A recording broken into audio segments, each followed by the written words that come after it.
What are you doing? Greetings, sentient beings. This broadcast is not intended for children. There will be strong language and adult themes. So, welcome to the Turkey Coma broadcast. And we have with us Diana, the Lavender Lady. Hey! A very stable milking stool, godless sewing, and compelled unbeliever. Howdy, I'm just mighty evolved to be here. And in the side chat, I see Aunt Jura and Doc Fearson. Yay, you poor unfortunates. Yeah, it seems that usually YouTube is waiting at least 15 minutes after I start to send out the notifications to tell anyone we're going live. So that Only seems to 15 be why. minutes? That seems to be why I don't have an audience until about 15 minutes after I start. That's what people have been telling me. Okay, because I'm big time. I'm accustomed to so many people reporting that they don't get notifications out for a half hour or almost 5 minutes. Yeah, that's the typical one for me, that usually I get the notices half an hour after something starts, which is really useful when it's a 15-minute preview. Yes. Yeah, and that's all. Oh, look, Colleen's here. Hi, honey. I don't understand any of these problems because I'm immensely popular, so whatever. Immensely popular. Yeah, you're an immense. Yeah. Let's not go into that. I recognize Colleen's avatar there from Twitter. Is that correct? So Did she use the same avatar on Twitter? I'm sorry, who? Does Colleen use the same avatar on Twitter? I think a slightly different one. Because I definitely recognize the avatar. Can I just say one thing? No. I like it when you're forthwith and you get to the point. Yay. All right. So, I'm the only British person who's had the patience to sit awake for what? 1 million hours and talk to you weird Americans with your obsession over fucking cooking a bird. There you go. Gobble, and gobble. Guns. And I guns. put a lot of British firearms. effort. I put a lot of British effort into this. So, well, I'm the weird one over here who has been streaming for 9 hours, and I'm back for more. Awesome. You're always the weird one. yeah, I didn't know if you'd be turning in for bed by now. Well, I'm turning into something. I'm just not sure what. Well, it is that time of night. It is the bewitching hour. There you are. There you go. Well, and she's East Coast, so she's like 1 a.m. already. Exactly. Yeah, it's 0111. So, slacker. Yeah, what can I tell you? I don't have a wake-sleep schedule anymore. It's just all over the place. I think Purple, you can sympathize with that, right? Yeah, I don't have any kind of schedule or any kind of biological clock. My patterns are completely random. We're heading towards a lockdown, so I'm going to go back on my being a creature of the evening again. Well, that's what I've been trying to do because, I'm expecting we'll wind up going to a tighter lockdown here soon, too. Oh, yeah. I'm just waiting for my appearance fees because I've been appearing on so many shows tonight. I'm owed a lot of money. You are. We should be paying you for this quality content. We should be paying you, Stool. We should be paying you for. You're the official British guy that comes to yell at us. Okay, I'm totally not recording. Yeah, you got it right there. Yeah, there you go. You are You are the official ambassador. And hello, Jenny. Cut. Hey, Jenny. Thank you. Oh, Jenny's here. Hi, how is you? Yes. So we got a full panel now, and in the side I see Renee and Philip. Yeah. Oh, only 6.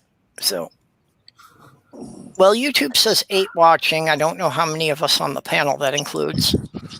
Well, it ought to be including the other me. people who invited me had 9.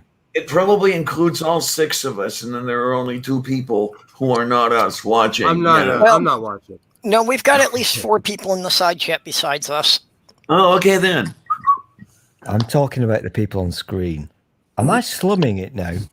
Yes. I'm used to so much better. I haven't heard slumming it in a while. Sorry.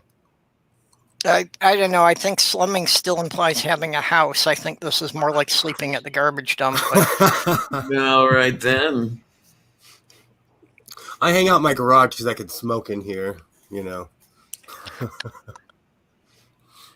Oh man, I actually am really and truly happy that I quit. I quit 2.5 years ago, and my throat is thanking me for it. I quit nicotine 2 years ago. The day they like literally at 11:59 when they legalized pot, I played legalize it and started smoking again 2 years ago.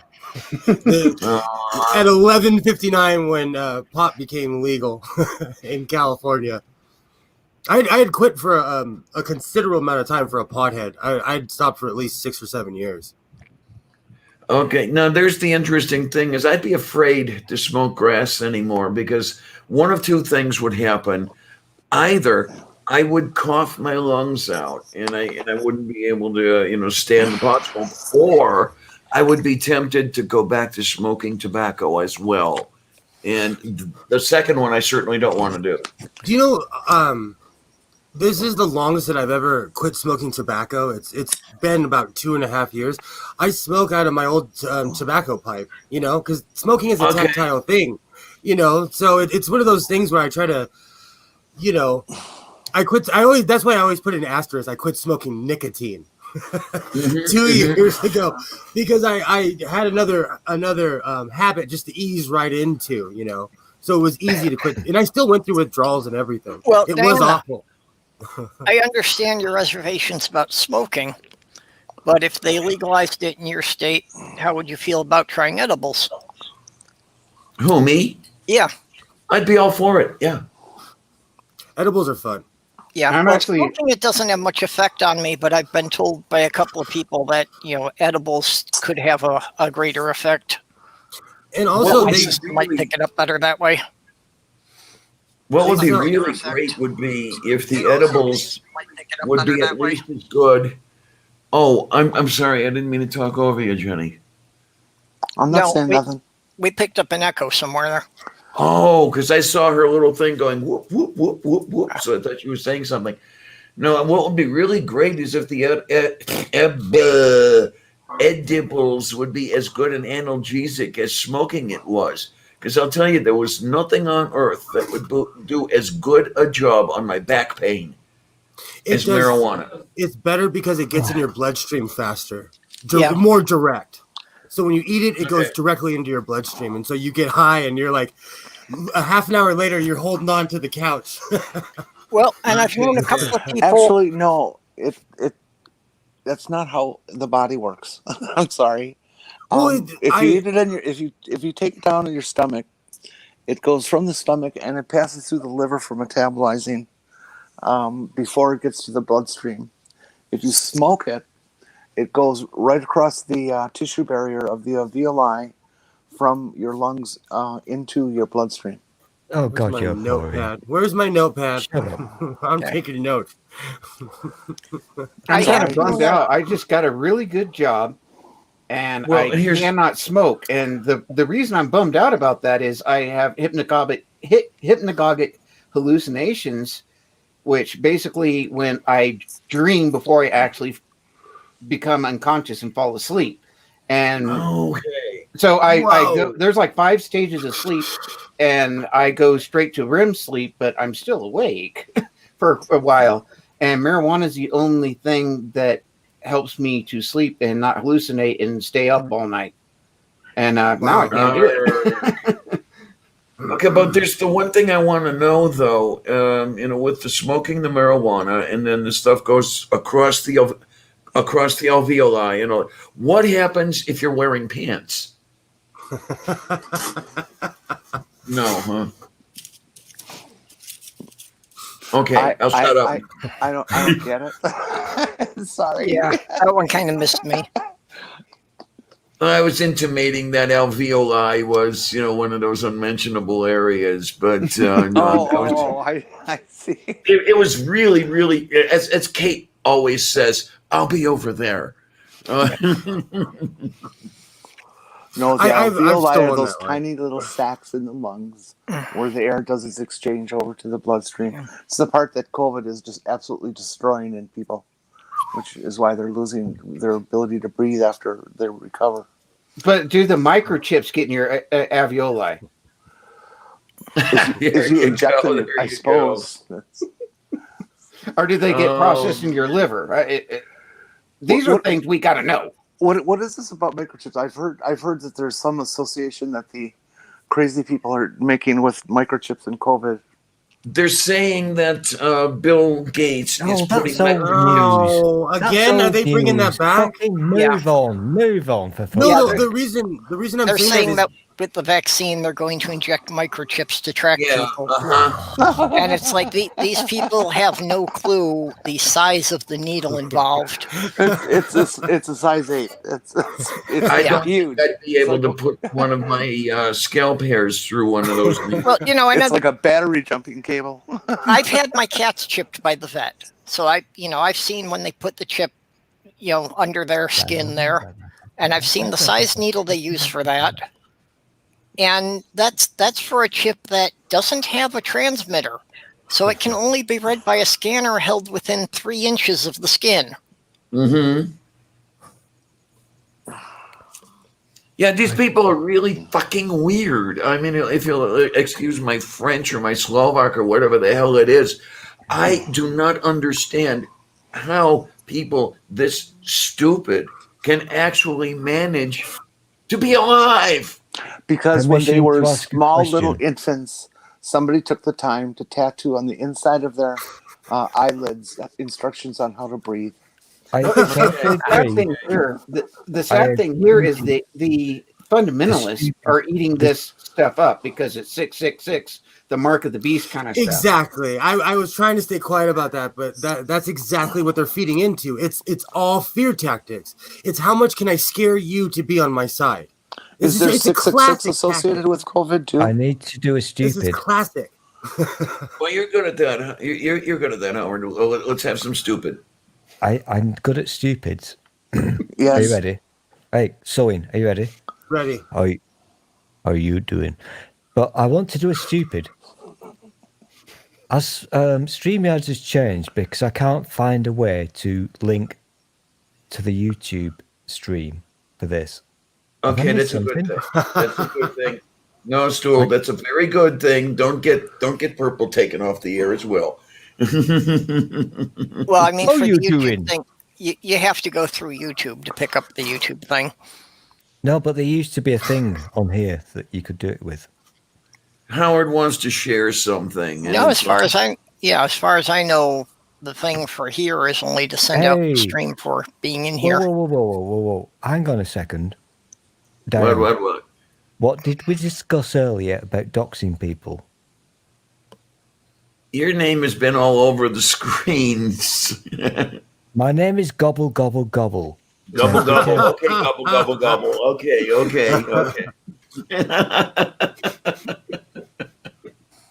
Go. Oh my. And I'm the crazy cat lady. Did you enjoy Did you enjoy your turkey today? Gobble gobble gobble. He's usually the other way around, isn't it? We're the ones that eat the gobble gobble gobble. He doesn't even understand. We don't do that. Oh no! We're all Americans here. We know everybody does it. Everybody does it because the Americans do it, and the Americans are always right? Yeah. It's on TV, right? It's on TV. I'm sorry, you guys are inferring that kind of gobble, gobble, gobble. No, that's why he's over in Britain, because that's the only place it's safe to be a turkey today. The only reason I enjoy your turkey day is because, and you can check if you like, gobble has a different meaning over here. So we're laughing at you. Yeah, well, a lot of words have a different meaning over there. Just Yeah, like Trump it's has a really different fun when you meaning. stumble across that fact. We've been laughing at you for 200 years. Well, you guys have been laughing, and we finally got rid of those arseholes. Yeah, let them screw themselves up.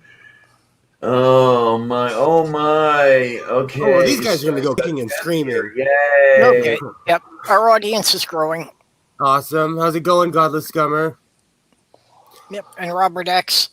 Oh, Oh, and this cup is huge.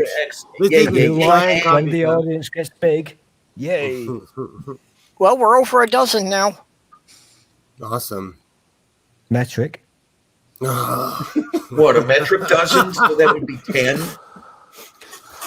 Hey, shut up! A dozen is an even number. That's a great way to stop a fight. Shut up!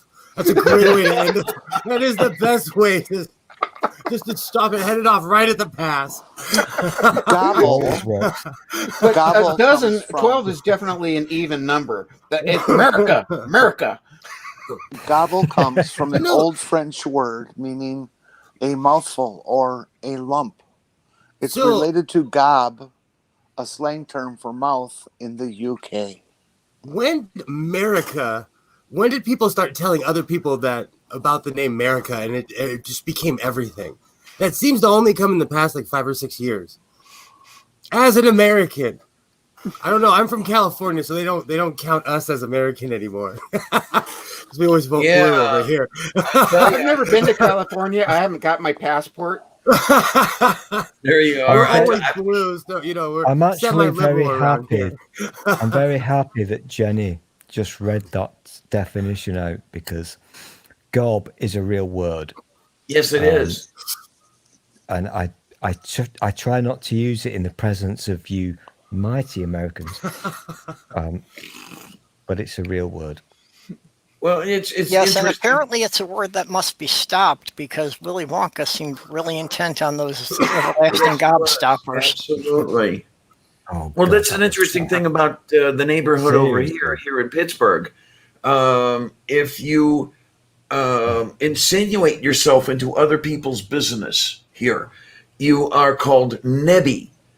And I found out that neb is actually a word in English, and it's an archaic form of nose. So when these people are calling you nebby, Kind of. they're calling you nosy in 16th century English, which makes sense for these Pittsburghers that they're not in this time and place. Hello. Yes, No, actually, wouldn't it? And it's actually kind of I'm fascinating basically that they would 16th use a word century that English. old Hello. and from across the pond, that in an area that was so active and populated in colonial times, that a word would carry over and last for a couple hundred years. And A neb is One area. also the end of a quill. that's a Just- nib. it's a nib, also- not a neb.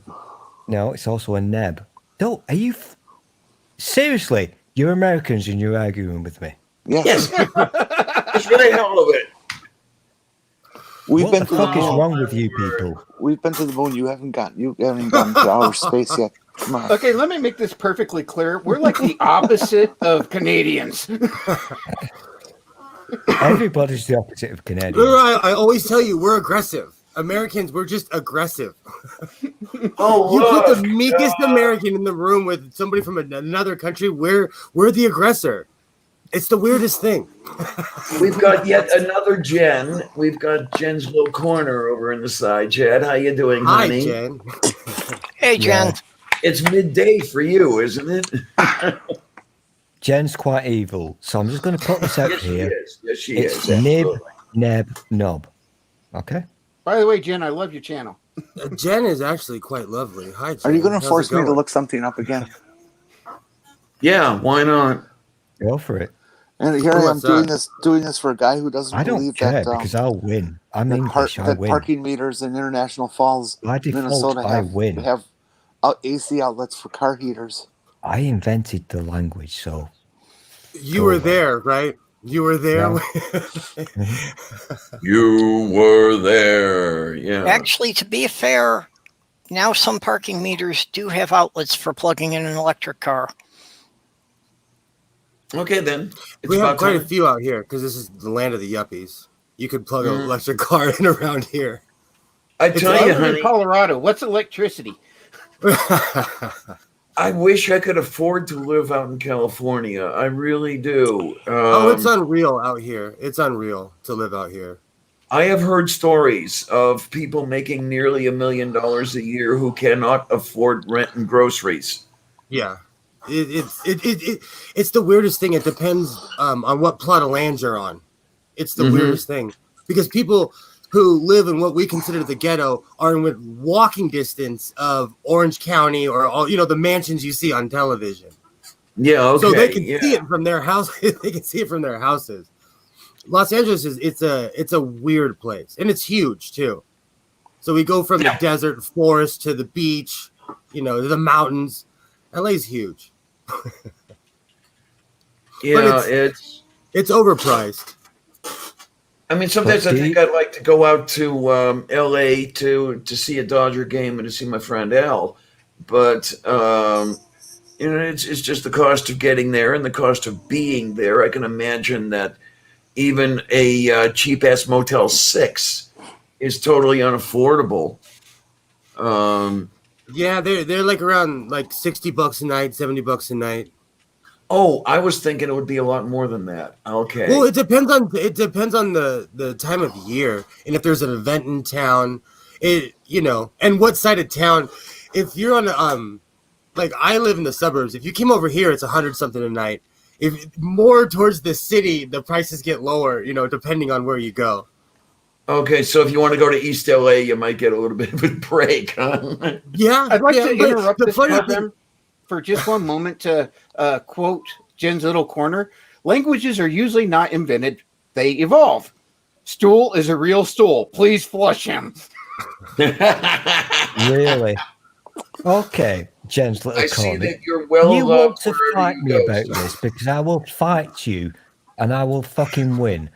I'm English, right? I invented your language. I will win on this one. Do not even go there. Don't go there ever. You were there in the TARDIS, win. right? You were there in the TARDIS? I will fucking win. You know I'll win. Oh my. You know I'll fucking win. Oh, yay. I am literally the only British gentleman that you will ever meet who will agree that the Americans are using the English language correctly. Okay, I'm totally good with this statement. I'm totally good. The gentleman part? Oh, yeah, whatever. Well, I had a good thing going today that apparently I will get my time machine working at some point because I have the gloves I have not yet lost returned to me already. All right.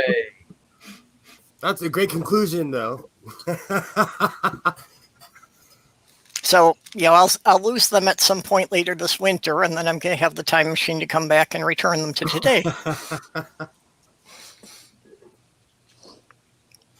I've seen that episode. Oh, sorry.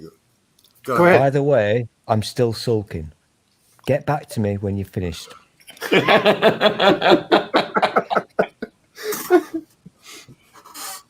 Oh, my. I will accept an apology. Oh, man.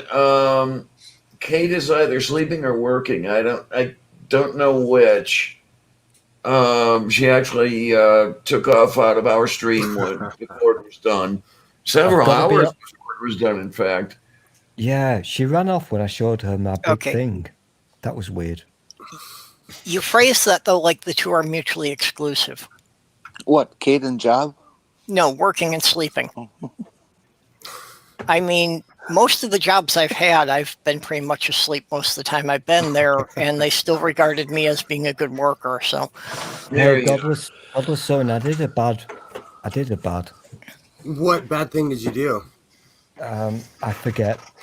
I've got a list, but I'm so popular and sexy that I've been in much demand for the past days. I don't know, because you guys are doing your turkey thing, and apparently, I'm a weirdo. So I've been.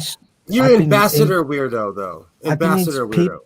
Look, I'm really fucking tired. I've been in streams for fucking ever, and I'm really tired. Oh, whose fault is that? It's a You're million. the one who came onto my stream, honey. It's a millionth time AM, and I'm tired. As far as weirdos go, if this was the Muppet Show, Stool would be gone. So There you are. I mean, Stool came onto my stream. What time was it? 4 o'clock when it started? Oh, do I get to be Kermit? I always say it's not easy being green. But here's There the you thing, are. and I feel really bad because I think Godless Son is going to hate me. So I'd like to show everyone my new COVID What, like mask. nobody I else thought it does? was appropriate. Love it. Love it. I got my long thing out, and I know that Godless Son, you're a bit of a. Well, that's weird. Why do that? You know, That's Dave, awesome. that's the thing you remind me. I never did get my plague doctor's costume.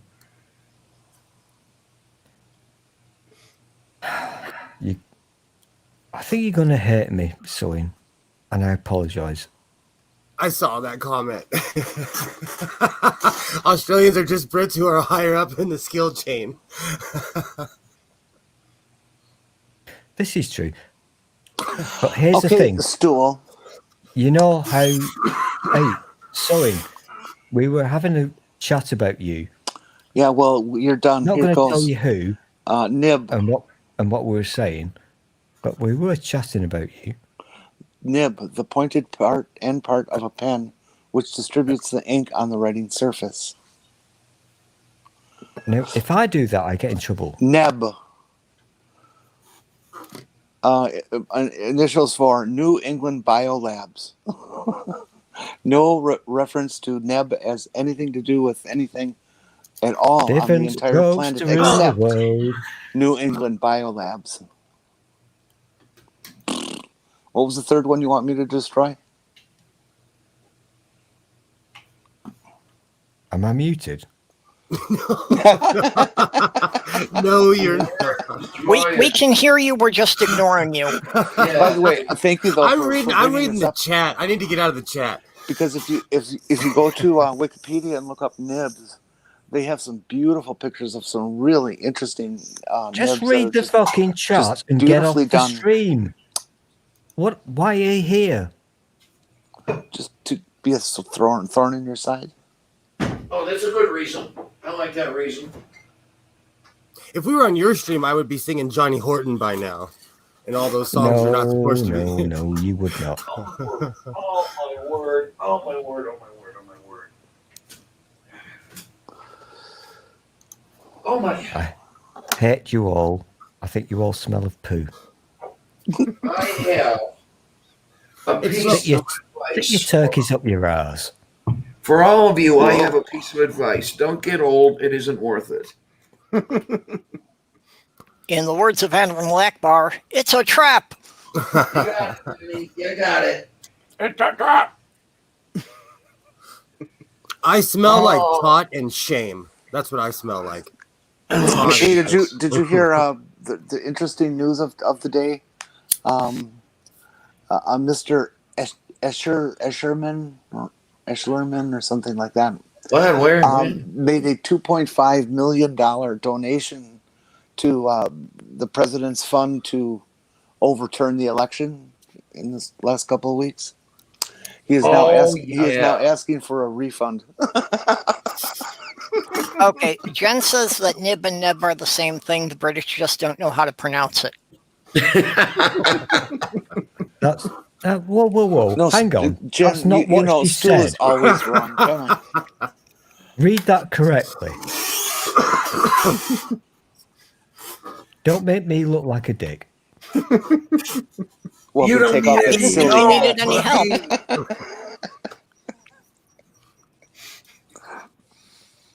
How you doing? How you doing? So everybody's know- making their Come on. Muppets here. This guy, I'm not looking at this on the YouTube, so I don't know where the Riemann is. On my screen, he's above me.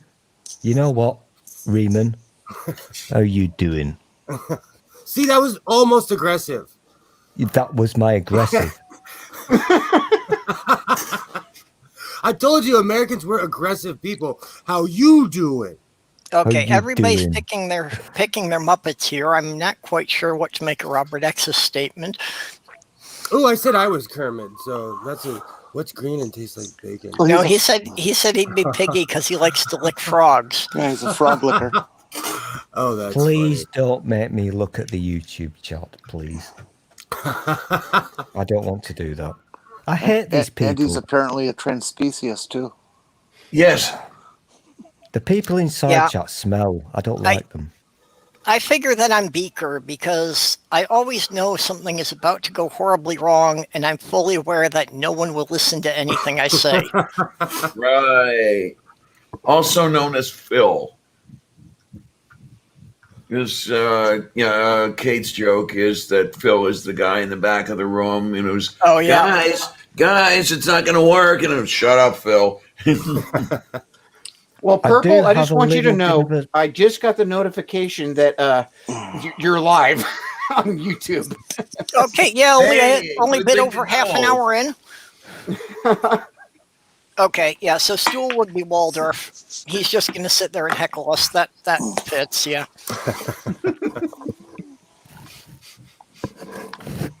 Live? Okay.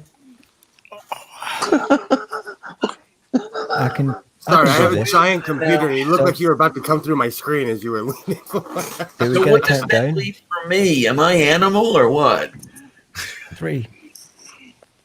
He can't come through your screen. Nobody can develop that much velocity. Don't mind me. I'm just trying to make. I'm trying to be. jealous here. You're Never too practical and underestimate my rational over there. velocity.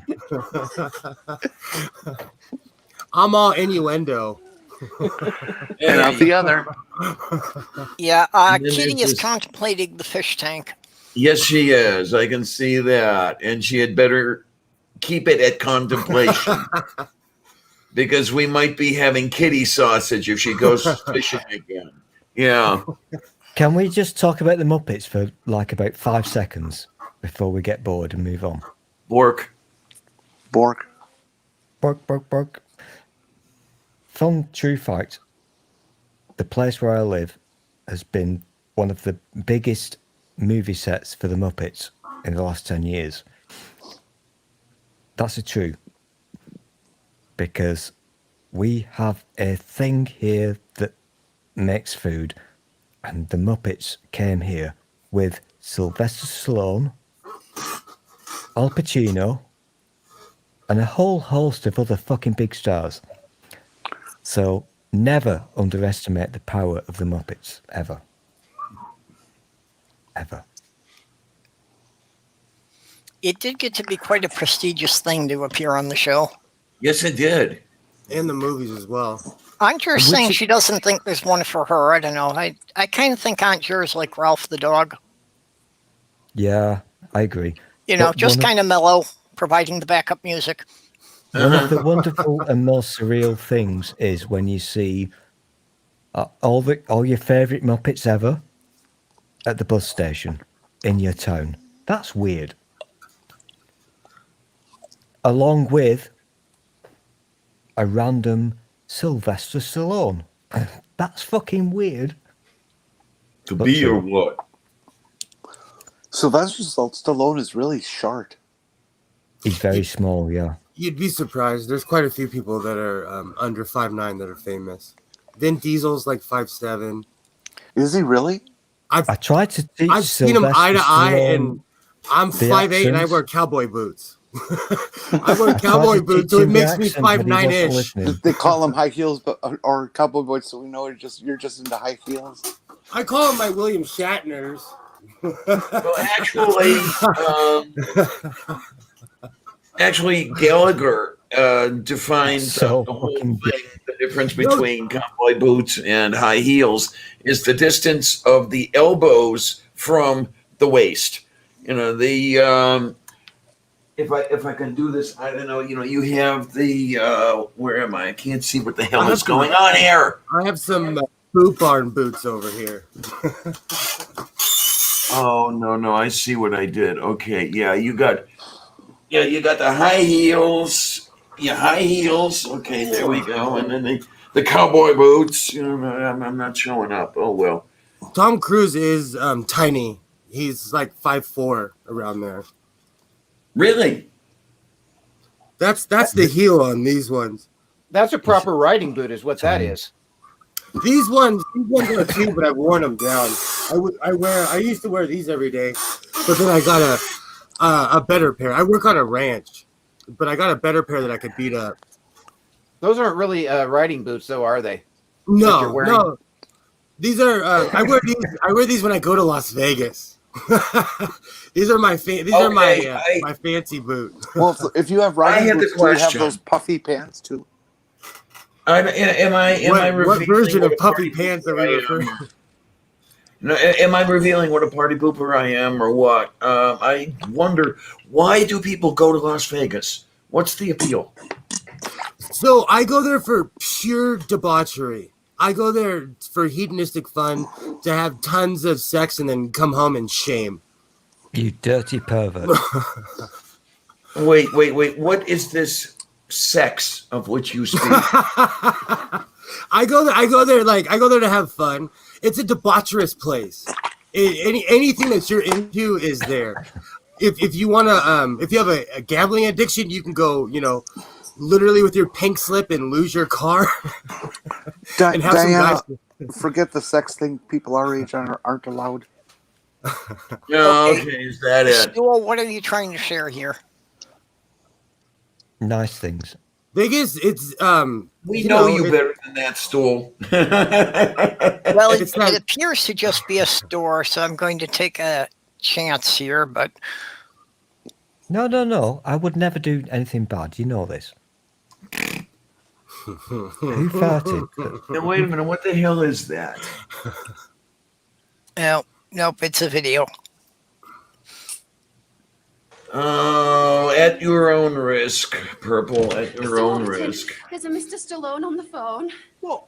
The Mr. Stallone? Hello? Is this the Jonathan Warburton? Yes. The guy that bakes and delivers fresh bread to thousands Oh, of it's stores Frank. every day? Yes. No buts, Johnny. You're giving me a great idea for a movie. Now picture this. It's 3:30 a.m. Black Rod, Bolton. I play a tough, uncompromising Warburton's delivery driver, commanding a Did he crack say squad of Bolton? bakers hell bent on being the best.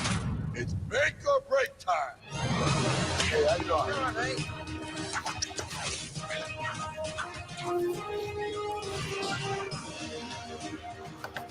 As the last of your freshly baked loaves are getting packed and stacked, I'm locking and loading. By 4 a.m., it's showtime. Nah.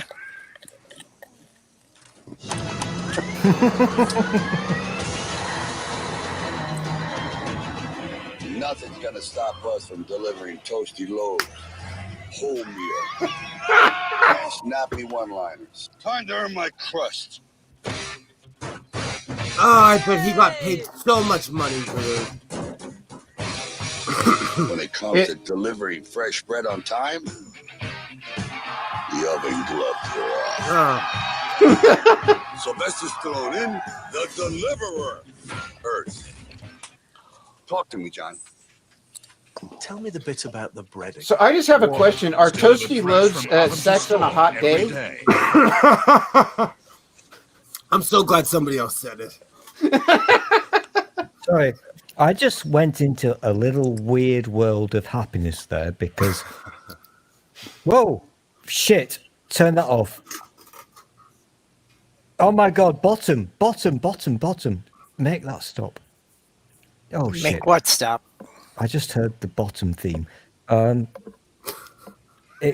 got to admit, it was very weird seeing Sylvester Stallone on the town hall steps. That was weird.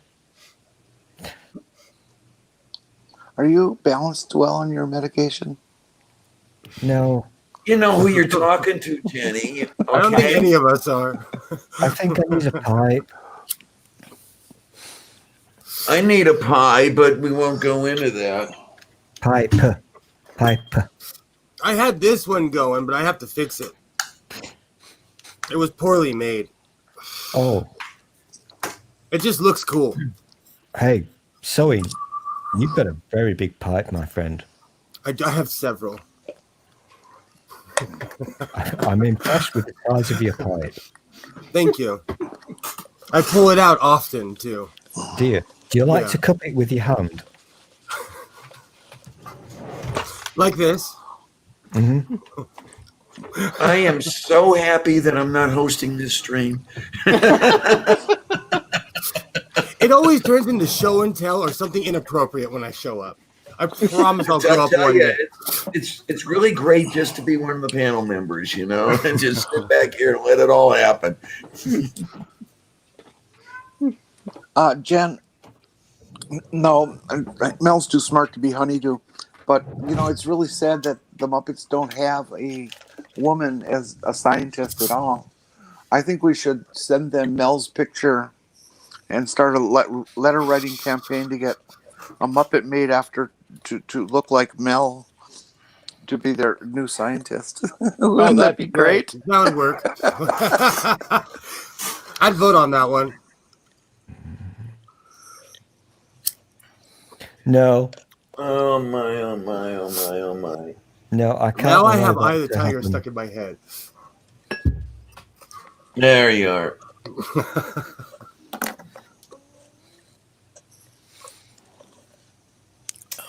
Have you Yes. ever lost You're, any ability to think of something to speak to? Because Jenny's just broken my head. Really? How did I break your head this time? This time. Yeah, I'm not going to think about putting... No, move on. Hey, Did you want to talk Hey. about old British TV shows? no, shut up, Oh, you dick. don't get me started. No, I'm shut a up. savant geek on that. Hey, Let's talk about no, Star Trek let's move books. on. Let's What's your move on. what's your No, favorite no, old British no, TV no, show? No, fuck you. I you always boring take it. fucker. No, I always take this in the wrong direction. I watch House O's and in the Australian show House O's. And no, I'm kidding. I'm not kidding. I watch Are You Being Served? Blake 7. No, older than that. Unexpected Tales. What's the? No, godless. The correct answer is... Oi. Godless. Hold on, I took notes earlier. Oi, dick. Oi. Oh, are No, you I the really one who did. did? Well, I want really it back. did. I really did. Jenny thinks I'm playing. I really did. I took notes. No, you're not listening. You're I have blowing to the- find my you're place. blowing I the have joke. to find. You are. You just brought it up. Damn it. Godless. Come here. I'm right here. I'm right here. Come I'm here. right here. Closer. I'm right here. Closer. I want to whisper in your Yes. ear. I'm naturally defiant. I am naturally defiant. You're Blake 7 was smart. amazing. Okay, let's put it that way. The correct answer is Danger UXP. It's Danger UXP. That's the correct answer, yes. That's what I wrote down too. God, I'm shit at whispering. That's what I wrote down. You're too. really shit at a joke too. We had this all worked out. I'll tell you the truth. I took a nap. It's because I took a nap. That's the only reason I'm chipper right now. Because I was in a food coma, and I fell asleep when Diana started her stream. Oh, is that it? Okay. And then I woke up like 3 hours into it or 2 hours into it. Yeah. Hey, Now you know where I stand in your. But I was your- watching it. I was Okay. on your channel the whole time. we Just can asleep. totally sing that theme tune without getting a copyright strike. Trust me on this one. Which one? The one that Sloth Girl has just mentioned. We can It do has that. the words to it. Coronation Street. Do, do, do, do, do, do, Yep. do, do. Yeah, Good Neighbors is definitely my all-time favorite Britcom. The One thing that I Mine find is very talking interesting about the BBC is that when it goes into Christianity and so forth, the historical documentaries, they're actually pretty darn close. They're pretty accurate. Whereas if you watch an American one, It depends on what totally company. caters Yeah. to the Christians and is not factual, is not based on anything but what the Americans want to hear. Oh yeah, right.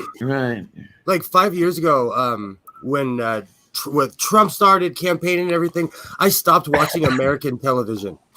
So I started watching Australian television, the BBC, and I just got into all the old shows. Because I'm a late 80s, 90s guy, you know. So, you know, I love those old shows.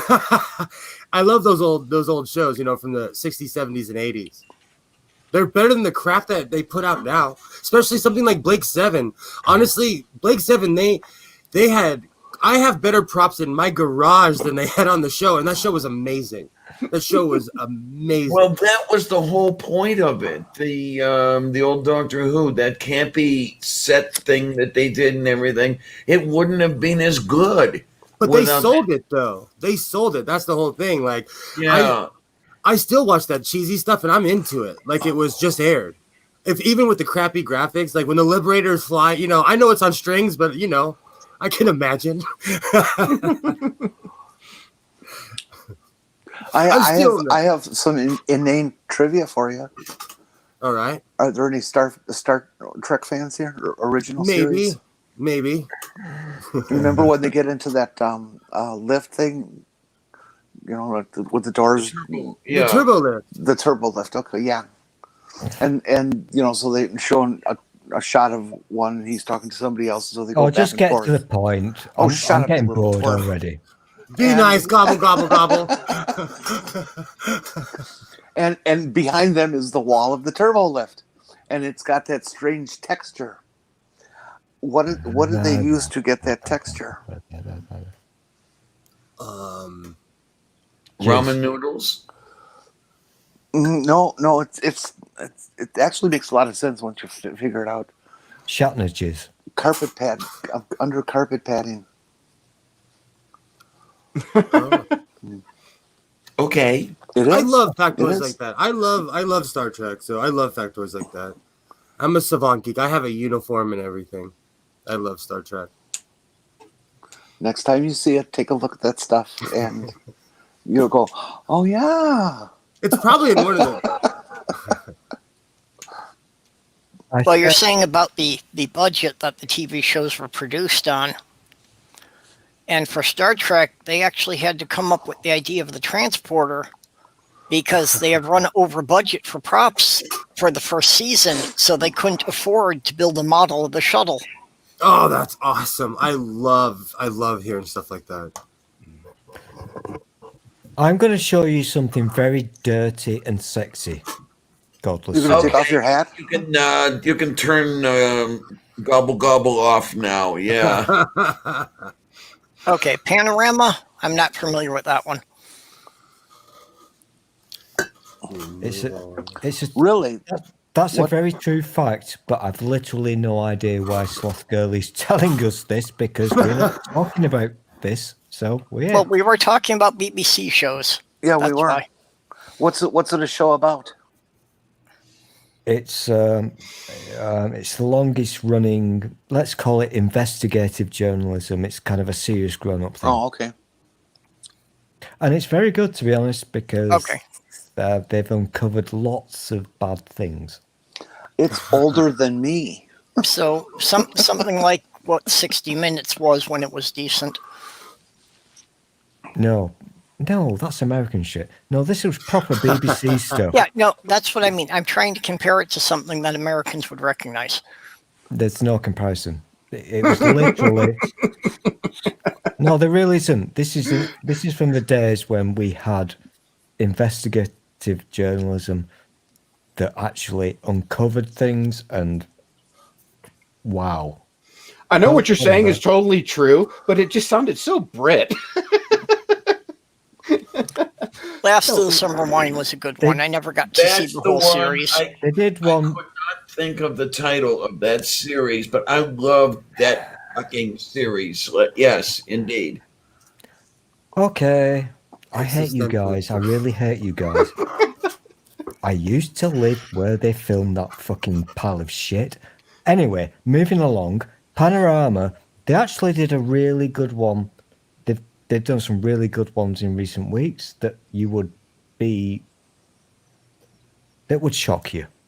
I think if I understand you correctly, you're saying Panorama is almost as good as Fox News. No, don't be a dick. Ooh, they exposed the church.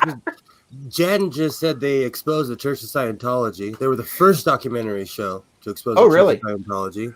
So they were actually doing positive things than trying to destroy their country. They were actually trying to help it. That's a shocker to an American. Yeah. That's a shocker. Yeah. I'm not going to dwell on this subject. Well, they're not still set- trying to preserve their country. I don't know if you heard that Fox News has been banned in the UK. No, that's not. No, shut up. Panorama did done some. I don't watch it because it's now not. It's not good anymore.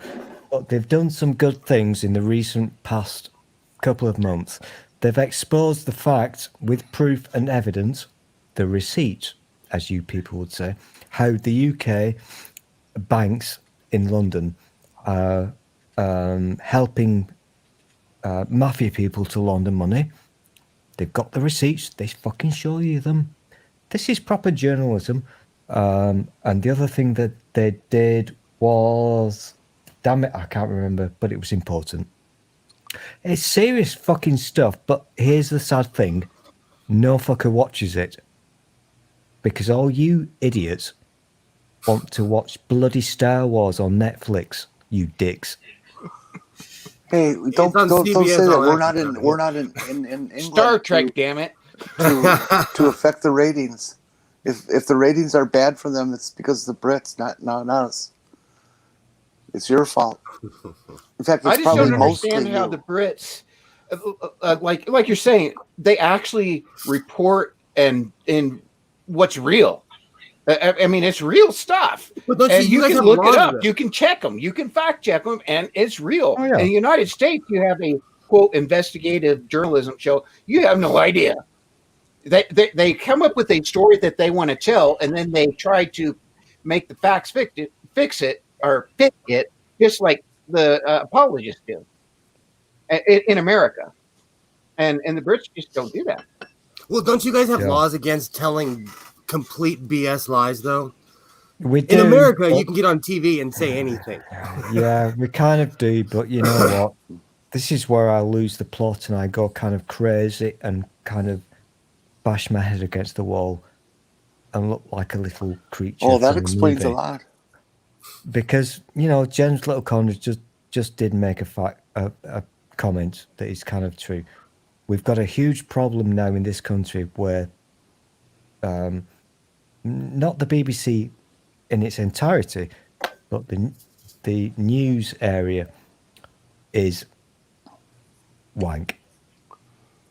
So, and Jen is completely correct in her statement about the BBC management. Did you say wank? I did say wank. Is that a bad? Can you translate that for me? No. Is it bullshit? Is that what you're saying? You don't know what wank means? No, not really. I'm a redneck. Like this. Do you want me? Okay, I got you.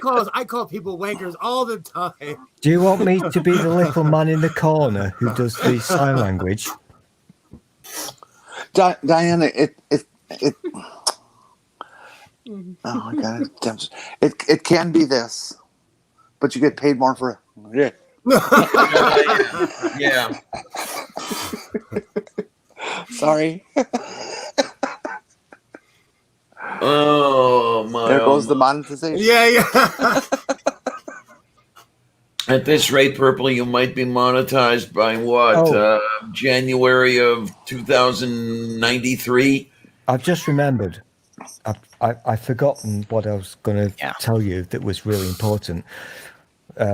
Panorama did the thing about how UK banks in London are helping mafia people this is not made up. It's a true thing to launder money. The other one that I remember was from a couple of months ago, which was about how young males are being groomed into the far right kind of way of thinking. And I wish I could share that with you, but you guys will not be allowed to see it. But it was very fucking scary and evidence, not bullshit evidence, and it was scary as fuck. It started out to start this program. It's on for about an hour. The youngest person in UK history to be convicted of a terrorism crime. He was 17. He's been locked away now. What he was doing was very vile and sick and evil. And it showed how he'd learned how to do it, how he'd been groomed, indoctrinated over social media and what have you. And it showed, I've mentioned this before, things that we are not aware of. There are fucking groups in your country, in my country, that have fucking guns and camps, and they are Nazi bastards who want to kill people who are not we like call them. them militias, and they occupy Idaho and Montana. And the difference is it's legal here. Here's the thing, You though. couldn't get away with that where I live. And if you get a hold of the Southern Poverty Law Center, you'll find that they have a map that shows all the militias in the country, and there's way too many. way too many. Jenny, you mentioned the Southern poverty people. Yeah? Mm-hmm. They provided video of what happens inside these compounds. And we're not just talking about America, because obviously we expect that in America because you're all dicks. But this is not just America. This is places in Europe with people learning to fire guns so that they can kill, insert the word. Yeah, but the average American is armed. It's not just the hillbillies. It's not just, where I live, the right wingers think that there's no liberals with guns. Yeah, where I live, I live in California. They're going to be really surprised. Really surprised. That's the problem, though. That's the problem, is that every other American has 5 guns on them. Is there any American on this panel that does not have a gun? Me. See, you should get one. Mine only shoots Nerf balls. I was raised by a hillbilly father. I wish you could watch this, but I can't afford it. I wish you could watch this particular episode of Panorama because it will make you poo in your pants. It's very scary, very fucking scary, and it was filmed / recorded through the COVID years, so the reporters could not go over to America, and so they got an American reporter to do some filming. And at the end of the thing, it turns out that the leader of this, I'm going to say militia, so that's not even the right word, but a large group, a massive group of people in Germany, in England, in America, the top fucking leader, they tracked him down. They tracked him down. He was a 15-year-old kid. With one hell of an imagination, huh? I've got a question for you. Jen's Little Corner said that, let me see if I can find it now, that in the UK that the American right, let's see, here it is. Where is it? That the UK media in general is being greatly influenced by the Christian right, mostly led by Rupert Murdoch, in the same manner as Fox News in the U.S. What's your impression of that as far as the Christian right or the I think maybe the Evangelicals?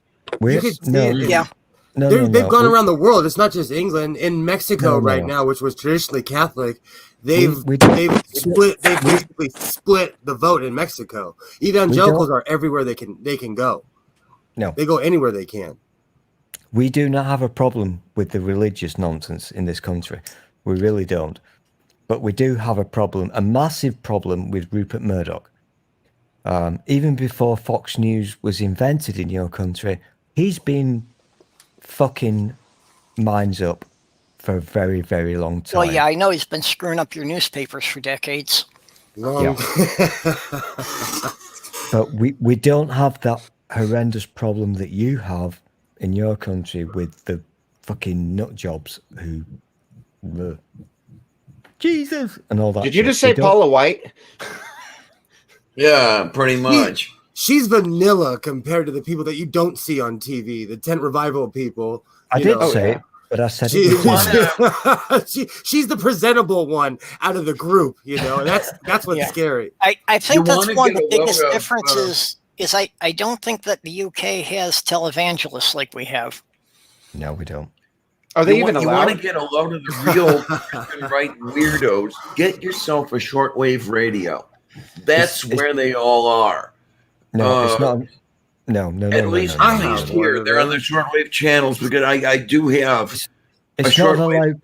It's not an allowed thing. Once upon a time, back in I think it was the mid-90s, Scientology. Some of our broadcasting rules were changed, and Scientology sneaked in and got to advertise on the TV. Yikes. We fucking kicked their fucking asses because no, we do not stand for bollocks in this country. And where I live here, go ahead. Where I live, Scientology owns half of Hollywood and like half of Los Angeles. They own land and property out here. There's L. Ron Hubbard Boulevard off of Sunset, Gene Roddenberry Drive. They have streets named after him out here. Scientology made a real effort to recruit movie stars. Oh, it's well known. They owned the south side of Sunset Boulevard. So any building that was ever abandoned, the Church of Scientology bought it up. They own the entire south side of Sunset Boulevard, basically. It's now a fading thing. They've got all the property, which is basically what Scientology is, owning lots of property. Yeah. Financial reasons. But it's now a fading thing. And the reason I'm happy to say this is because I'm old enough to remember 2007-8 when that cult was pretty much destroyed.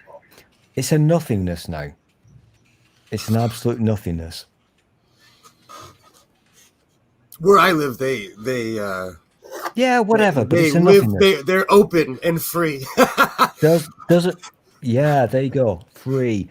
But they're not what they used to be, and that's a cult that has now been pretty much destroyed.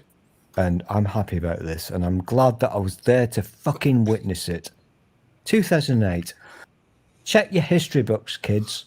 I was there. One thing I'm very happy to see right now is there is a trend of disallowing American televangelists in many countries now. And I'm really, really happy to see that. Well, there's the problem that goes along with that, though. They're not allowed into other countries, so they stay here. I think they'll just try to set roots wherever they can get them. No, this is not necessarily true because we've got very strong laws. And I know you guys don't like laws and regulations because my freedom and all that kind of shit, but well, it's unfortunately it's extremely bad with the thing of freedom of religion in that anybody who wants to call themselves a church generally becomes really difficult for any of the government to do anything about. Yeah. Well, you don't even have to prove that your religion makes any sense or anything like that. No. And all of you course, have to do is call it a religion and you have all the protections. They obviously the obvious example of this is our good friend, Pastor Greg Locke. Yep. Go set himself off. Who is a cunt. And so in your country, you can just stick the word pastor in front of your name and ba-ding, tax exemption. Yep. Pretty much, yeah. Yeah. I actually we kind of don't like that kind of thing over here. So let's say Scientology, for example, it's not allowed to call itself a church. It's not allowed to pretend to be a charity. There are many rules that stop them operating over here because we're not idiots. I am actually an ordained minister, and I got my ordination through the internet, and there's reasons behind that. Primarily to provide services for those who are deceased and so forth that don't want a religious funeral or gay marriages and so forth, where they don't feel comfortable with religious pastors and so forth. But I really researched it, and I found out that, okay, all you basically have to do is register yourself as a church. And then this is going to annoy me, isn't it? This is what's crazy. If the church wishes, they can decide that the qualification to be a pastor is that you must be a convicted pedophile. It's that bad. I mean, I'm not saying that it's being done. What I'm saying is that is completely possible. And so this is why we laugh at you people, because you live in a culture and you've got a history where con men, charlatans, and frauds, you just accept them. But it depends. It depends on where you live, because you can't get away with a lot of that hillbilly stuff where I live. No. But you do. No, but you kind of do. You have to put it in a different way. You can't. Hey, no. Hey, you're a Riemann. Shut up. I am a Riemann. But you do this. You guys from the dark side of Riemann. Yeah. In your culture, because of your short history, you think that snake oil salesmen, charlatans, and whatever, you think that that's an acceptable thing that you have to live with. Mm-hmm. Whereas the rest of the people outside of your country do this. That's what we do.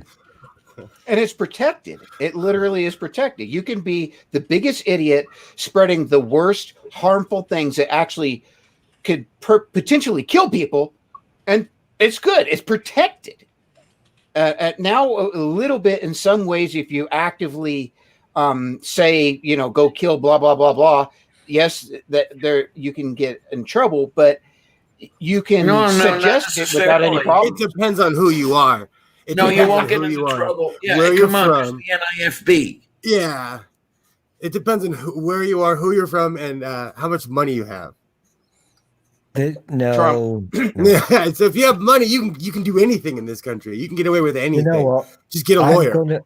I'm going to get myself totally kicked out of Purple's channel right now. No, I'm going to be honest with you. You don't have to say anything, and I'm for it. I'm going to be totally honest. And here's the thing. I've actually seen a proper person with a brain agree with what I'm going to say to you. And it will hurt. You will not enjoy this. But America is a very young country.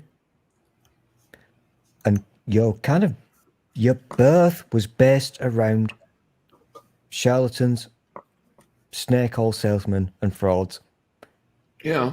To you, it's a way of life. You don't give it a second thought. Absolutely. Some people even watch these people and think they're real. Mm-hmm. Which is mind-boggling. We all laugh at you. This is why we laugh at America. Mm-hmm. Yeah? We laugh at you because you all sit in a big fucking building where a man is going, you're cured. That's not fucking reality. Well, technically, I smoke J's and watch that, so I'm laughing at them too. It's one of those relative things, It's a cultural thing. You're a young country. You're still shitting in your nappies. diapers, whatever. All right, I Get think over Jen needs to Get be over it and banned. grow. I think we need to kick Jen. We know what to do with our shitty citizens down under. Send them to the USA. That'd be poetic justice, because Australia was the trash can where England used to send people. I think That we would should be kick her, poetic. dang it. That'd be full circle. That would be full circle. Can I do some science? Can I do some science quickly? We're all in trouble now. Yeah. No, Stool, I very much doubt that you can. Fuck you. Jen's little Connor's got massive boobs, so just keep her down there, please. Oh, be nice. I love Jen. Be nice. I don't want to make Australia. I don't want to make Australia go to the top. It's called gravity or something. I don't know. I don't know. I liked Jen, but now I really realize she sent us canned ham personally. Yeah. No, wait a minute. I thought ham was from closer to Brisbane, not Perth. Who's the other guy? I had this conversation. Did we have this conversation yesterday? Well, I swear we had this conversation yesterday. Is Ray Comfort? The one thing I give Ray Comfort respect about is, and I know he's not Australian. He goes to the hood of LA. Like, he is not scared. So I give him respect. Yeah, that is that creep. I give him respect. No, see, I think in that case you are mistaking stupidity for bravery. Yes, pretty much. And he makes videos, and I'm like, wow, this guy's brave. He goes places that, like, you can't go unless you know people. I thought there was a code of honor, though, among the criminals and that sort of thing, where you don't mess with somebody crazier than you are. You have to ask that's Trump real. about No, that. that's real. No, because they're scarier. Like, if someone's like, if you're scary and someone's not scared of you, you know that they're insane. There's something to what you're saying there. No, that's real. That is real. There is really something to what you're saying there. I was a correctional officer for 15 years at a maximum security prison, and we had a lot of crazy people. And literally, I would play. You've heard the term "good cop, bad cop." Of course, I would do that simultaneously, just to keep them so thrown off that they thought I was completely nuts, and they just would leave me alone. You gotta beat your chest the loudest, even if you work there. Comfort and ham, which sounds like a nice meal, but it's not. But no, thank you. I'm not eating that. No, he gets on his bike and he goes to the hood of LA. He's crazy. Where did Comfort and ham go to do their grift? Let's think about this. A country with a population of gullible idiots. 35 miles from my house, maybe 40. He lives by Huntington Beach, so he lives like 40 miles from my house. They emigrated from Australia and New Zealand. Okay, now, why would Jen? you do that? Yeah. Think about it. Come on. No. Bigger audience. More Other Jen in the side fucking chat. She's saying this is what we in Australia call payback. For it to be payback, that would have meant we had to do something to you first. That was King George. It wasn't us. It was King George, not us. I was kind of enjoying Jen's little Connor's inputs into side chat because she reminded me that she's got big bosoms. And I completely forgave her because I am that shallow. However, she crossed a line.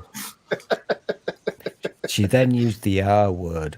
Well, if you just want to enjoy her big bosoms, she did do a naked live stream. Or not a live stream, but a naked video. They look very heavy. I thought they looked very heavy. I'm refraining from saying like 10 things right now. Boobs are not I'm going to be respectful. Not by any means. They look very weighty, but in a they good are. way. They're surprisingly heavy for their size. And that's what really amazes the hell out of me. I know so many, and they're usually cross-dressers rather than trans women. But these people insist that they want K cups, out to here. You know what back problems you're going to get from that. and they're and so okay, fine, do it. It's not rare to see someone like that I'm out a here. B cup, and if I hold one of those things in my hand, I haven't figured out a way to weigh it properly yet. But I think we need to do a new. It feels like about 2 pounds. We need to do And that's pounds. a small kit. Shut up, pounds. Fucking metric, you dick. Let's start a new. I'll measure breasts however I want. I have some. You don't. Well, guess what? You can fuck off. We're metric. Go away. I can play with them anytime I want to. I'm gonna start. Oh, now you're just show. showing off. Now you're just showing off. I'm gonna start a new game show here right now. I can't put a lower third on because I'm not in charge. So I'm gonna call this ba-ba-bum. Let's measure little Jen's tits in kilograms. Ba-dum-ba-dum-bum. Yeah, actually, my cousin had a double D, and she had to have hers reduced because of the back problems they were causing her. I would say each one is a really shit answer. So that's a really shit answer, Purple. So we'll now move on. How many stones would that be, Mister? I live in the perfect country. I was going to ask the same question. I was going to ask how many stones. Because to an American, like if you pass a stone, you need to go to the hospital. I do need to. I think I need to make a confession here. I have always fantasized about being a blind brassiere fitter. That would be an amazing profession. But there is one problem with it. That's a C cup. That's a B cup. Grandma? Grandma's got bruised knees. Where I'm from, when you do this, it's a saying that you must have huge balls when someone does that. That's a whole different meaning where I'm from. Okay, I think we just accidentally got the answer to my question. Jen's little corner, this is how heavy your bosoms are, as has been demonstrated. They're down to your ankles. Ka-ching! Congratulations.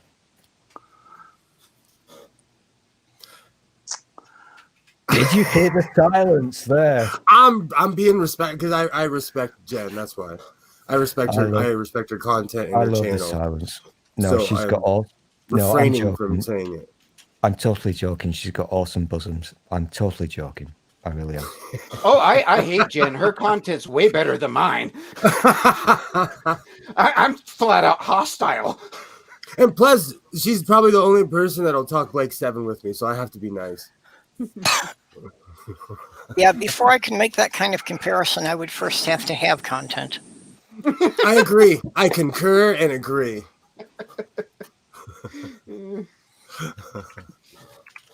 Should we all now sit? Now that there are 6 of us, should we all sit and discuss in a scientific way Jen's bosoms? Because she's inside chat, so she's obviously lonely, and she's Australian. What the fuck? Obviously lonely. I'm really holding back.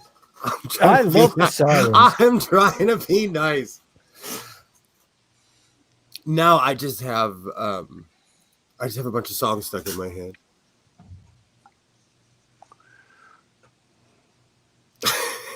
Stu, you nuked this conversation.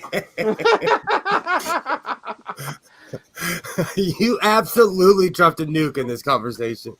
I've got the power. Because I'm trying to, We have, there's the definitive word from Sloth Girl. Stu is a tosser. I say that as well. Did you guys hear about this? It appears to me to be stainless steel monolith they found in Utah. Oh, that one, yes. I'm gonna have to see that I with just my saw own... a thing that they went back on satellite photos, and it appears that it has been there since 2016. Really? I think they should. I think they should leave it. I don't think they should touch it at all. No, well, it's America, so I've seen that movie. Yeah. We'll find a way to exploit it, and if we don't, we're gonna put a toll booth around it and sell tickets. Well, it's on protected federal land that is extremely remote, and very rugged. They say that most people couldn't even get to it to see it if they wanted to. But I think they should just leave it. It's apparently a very well done installation. It looks like a very well made structured piece. I think they should just leave it. I think the federal government's key concern, I think, is that they don't want to do anything that might encourage other people to try doing things like this. Well, but it's already done. And as a desert dweller, anything that's been put out in the middle of the desert, all of a sudden you'll get massive amounts of people that flock to it and destroy whatever little town was near that. This is in Utah, and it's it appears to be in the mountains, and it's actually built into rock. I just don't see a lot of really white city boys trying to get to it. Well, and actually, surviving. While it is remote, they did say that there is some type of a road that's not that far from it. Do you remember about 5 minutes ago when I was telling you? No, I don't remember anything from that long ago. Yeah, we don't remember anything you saw. I have a quick question. I'm sitting here smoking. How Americans, they seem to like what most of us are born with, an inbuilt bullshit detector. I have a quick question. What does any of this have to do with Jen's breast? No. Gobble. I was trying to bring the subject away from that. It's not so much that Americans are born without it. It's that it's trained out of them by the time they leave, fourth grade. It's either trained or beat out of them, one of the two. Sloth Girl did find a interesting news item that apparently the Earth now has a second moon. Okay, so that's real, and they've been saying that. They've been saying that for a while. And I read Scientific American, and so I feel like I'm informed, even though I'm not. Like, that's real. Where is it located? Oh, damn it! Where's the magazine? I'm not sure exactly what its orbit is, but yeah, it appears that we've managed to capture a passing asteroid that has settled into a fairly stable orbit. Yeah, but who said that? The guy, Neil, the guy who demoted Pluto. Oh, are you still mad? Are you still mad at Neil deGrasse Tyson? Did not demote Pluto. Neil deGrasse Tyson. You know what he would say to you? Do you know what he would look you in the eye, and he would, is a completely valid reason. He would look you in the eye and tell you to get over it. Oh yeah, he's great. He's great. He is all that. He's amazing. Apology incoming. I kind of zoned out. I didn't realize you were talking about the moon thing. I was still thinking about little Jen's bosoms. So I kind of went a bit there. And I was thinking about that thing that they found in the desert in your country that's like they call it a monolith. They call it a monolith. It's an asteroid. Is it visible? Oi. Man. Oi. I'm still listening to you. Gobble, gobble, gobble. Shut up then. I'm talking. Man, you gotta go. No, I mean like go talk. Like talk, as in, How you doing? Okay, how you doing? Like no, I thought you were talking about the on your thing point that they found in the desert, which you guys are calling a monolith. Two pilots saw this thing made of some kind of metal in the middle of nowhere. Familiar with the story? Yes. Guess not. I am not.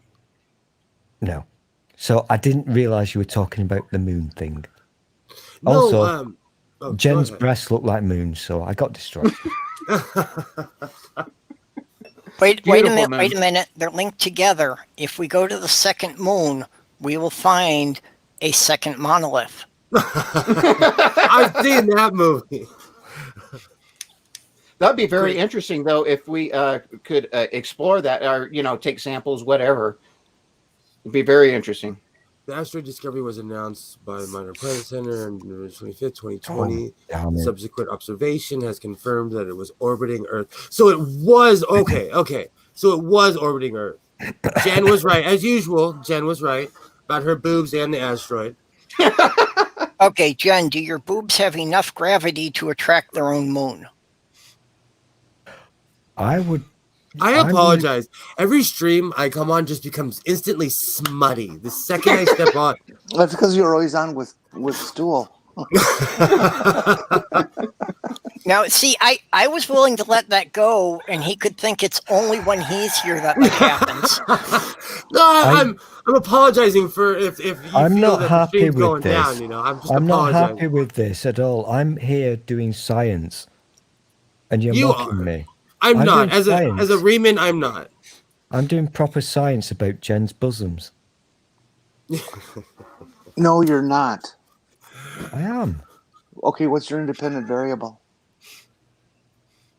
I rest my case. I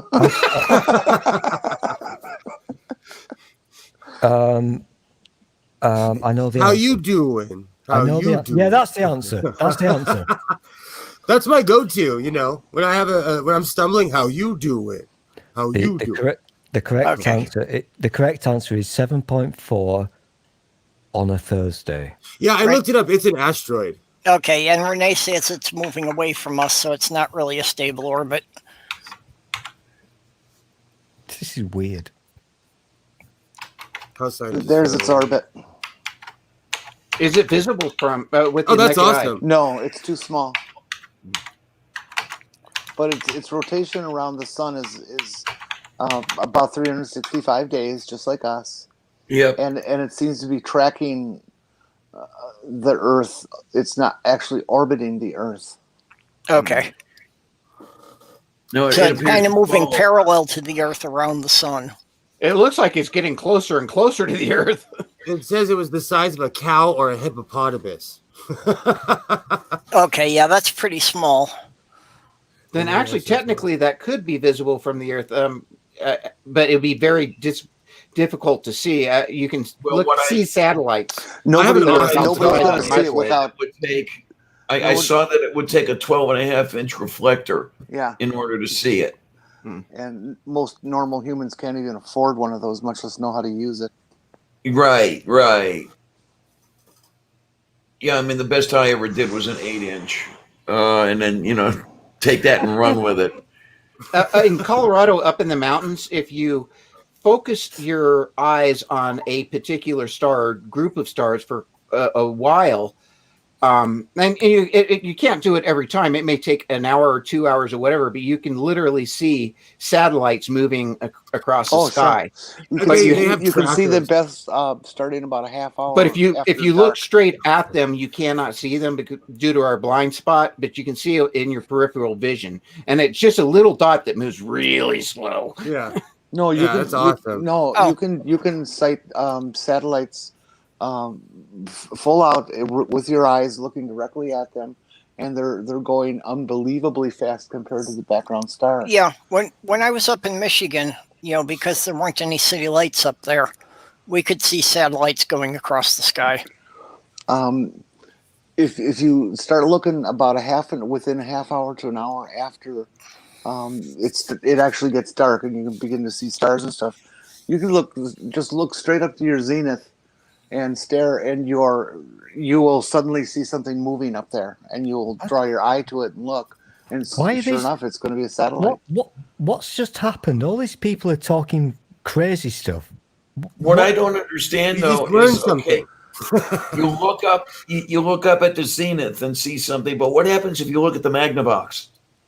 Well, you won't have anything because Magnavox doesn't use the zenith magnetic wave. Oh, okay. I got you now. The ISS has a tracker. So I'll tell you something very interesting. I was at Mount Princeton at about 10,000 feet, totally away from everywhere at a campground, and there was about 20 people, and different groups were just out looking at the stars and stuff. Interestingly, we saw this, what appeared to be a satellite, make a 90-degree turn. Oh, you did not. and the funny thing is me and my buddy were watching it, and we're like, dang. And we walked around a little bit, and these other people were like, did you see that? I'm like, yeah. So that was very interesting. I have no idea what that was or why, but it was very interesting to see. I'm a firm believer that everything's something explainable. I saw a giant green streak fall into the ocean, and it was probably like nickel pyrite or something. Asteroid color.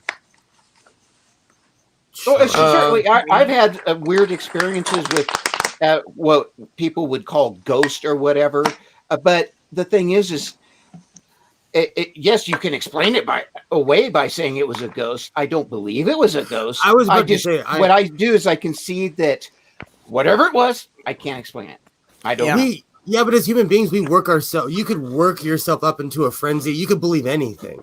Yeah, as far as metals go, copper burns green. Exactly. I'm looking on my phone. I'm trying to look up the chart. See, that's what I'm saying. Like, my friend and I, we were really high, so we're like, oh wow, but it was copper flying it. It was probably a copper meteor. But we heard the kerplunk and everything fall into the ocean. It was at night, so it was spectacular. It depends how high you were. It may have been somebody flipping a penny. We were in the dark, and it looked extraterrestrial, but I don't believe in things like that. Did it make a loud kerplunk noise? It's weird when you can hear the kerplunk over the ocean. That's how loud it was. Remember, all that UFO means is that it's unidentified. You didn't know what it was. Danger, be careful, Jen. Jen, I get that same feeling myself. That's why I changed the subject. Yeah, Minnesota, for some reason, has had a strange number of UFO sightings lately. It's because people have some great weed and they're outside. Is there by any chance a test Air Force base or anything like that?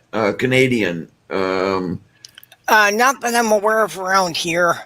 Although I would probably write a lot of them off to being medical helicopters. Shit. Purple, there's Fort McCoy over around the Tolna area. I live by Edwards, so at any moment there could be like an SR-71 flying over my head. No, they how my brain don't fly anymore. No, I know. I'm just saying. You know how my brain is slightly messed up. I'm now thinking of the image from a film called shit. I forgot the fucking film. Shit, I'm shit. What's it called? That's what it's called. Shit. The Blues Brothers. It was in my head. Mary Poppins. Okay, well, until that comes back to you, Renee has the information here. 2030 CD3 is a tiny near-Earth asteroid that orbits the sun but makes close approaches to the Earth-Moon system, in which it can temporarily enter Earth orbit through temporary satellite captures. It's the one where he makes the thing with mashed potatoes. Okay, fine. Close Encounters of the Third Kind. That's a fucker. That's the fucking thing. It was on the tip of my tongue. And what was he making with the mashed potatoes? A mountain. The Devil's Tower. No, he was making a Jenny Booby. No, the Devil's Tower, which is what was featured in the movie. Okay, Jen, I'm just glad that the asteroid is using protection. Yeah, I was trying not to make that joke. Wait, is this Trojan Moons that Jen's talking about? Is she talking about a breast again? Trojan Moon. I came here to share your celebratory day, and I've ended up talking about Jenny's bosoms. I'm really sorry. Okay. Well, it's almost over. In like 19 minutes, it'll officially be over in California. Oh, so, Jenny, do your bosoms end in 19 minutes? That's sad. You should see a doctor. Helicopters are that was the remake starring Mitch McConnell, right? No, they're 19 inches in diameter. Some military helicopters are silent. You can't, you don't hear them until they're like right on top of you. Sloth Girl made a comment. Yeah. Actually, I have a special name for my fiance's breast. I call them pillows. Okay, then. Can I come and borrow your pillows? I'm so glad I'm not the raunchiest one tonight. I'm so glad. Is that a Usually- standard feature of fiancés? Because mine had those too.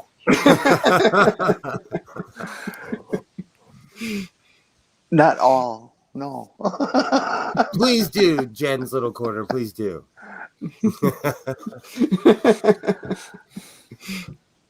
Damn it! It's turned into that kind of Well, stream. I did promise Jen that when I get my new computer up and running and can actually get on stream with the camera again, that I would do a naked stream with her. Hey. All right. Hey, Jen, do you want to come in? Sign me up. I can stand out. Yeah. I'll do it. Speaking of which, the next Reverend Faithful video might be worth not watching. And I'll just leave it at that. Yeah. I think the last one, it was good, but I think the humor value didn't work so well just because of the very graphic pictures. Absolutely. It wasn't the funniest. It did make a point, though, which that's what Reverend Faithful is really about. But yeah, it wasn't near as cringy as usual. Yeah. I was disappointed in that part. I'm sure that the images you used probably made some people tune out. The first time I saw you, I tuned in and it was like just you on the screen. And I was like, what the hell did I click onto? Well, a couple of weeks ago, he came into my stream in character, and I wasn't prepared for that. I think that's what I was watching, and I clicked on right at that moment. I was like, what the hell is this? And the thing is I tried it, but I just could not keep it up. It's definitely nightmare fuel. Gee, that's what Sloth Girl was saying. Nightmare fuel if Stool did the naked stream. And you guys are cutting out. God, food banks are now starting to report running out of food. I don't know. Did I mention it in this stream or was it in mine? Have you seen the pictures from Texas with the lines for the food banks? Yeah. Third world nation status. Here we come. Oh yeah, absolutely. Sloth Girl was saying here that when she went by, there's a church with a food bank, and that just the lines were just incredibly long there. My town here has a community food bank, and it's literally at the end of my block, which is good because I can barely walk that far. Oh, okay. Jen's is heading out. See you later. You have a good one, Jan. Take care, honey. Come on the panel. I love your channel. Okay. Good night, Jen. You get yourself some rest. Da próżnie. Go Sladronia. Although, actually, I guess it's afternoon where she is now. So. Yeah, pretty much. I mean, she's 12 hours off of me, if I remember correctly. No, 13. 13? I think. Yeah, I think that most of the Australians are between 13 and 15 hours off from where I am. Their time zones are really weird. They don't go by the normal east to west thing. There's a north and a south time zone. It's 6 at night. It's either 5 or 6 over there. Okay, allegedly in Perth, it's 3:46 p.m. So yeah, 13 hours off. Yeah, unfortunately, I can only have 6 people in the panel at a time, so we don't actually have an empty seat. Her time is 15:46 tomorrow, and from my location, it's 14 hours ahead. Yeah. Da próżnie, yeah. Yeah, that's what I thought, that the different Australians are all between 13 and 15 hours from where I am. If we can get rid of 2 people, we could get Jenny's bosoms in. Just saying. Right. They're not okay, that let's set big. Stool. Are you all? Yeah. Yeah, see here. Perth is 14 hours. Sydney is 17 hours. Brisbane, 16 hours, and Auckland 19 hours. Those three are on the same side of the country. Well, Australia is huge. It's you know. Yeah, I think the thing is that Australia, they try to keep each state to be a single time zone, whereas some of the states are so large they actually can span 3 time zones. No, I've seen how they break up their states. There's like two in the middle, north and south, and then there's like 2 or 3 on one side and 2 on the other. Yeah, something like that. But these time zones are from north to south, not east to west. Yeah, that's weird. That's the weird thing. Australia is about the same size as the continental U.S., but they only have like 6 states.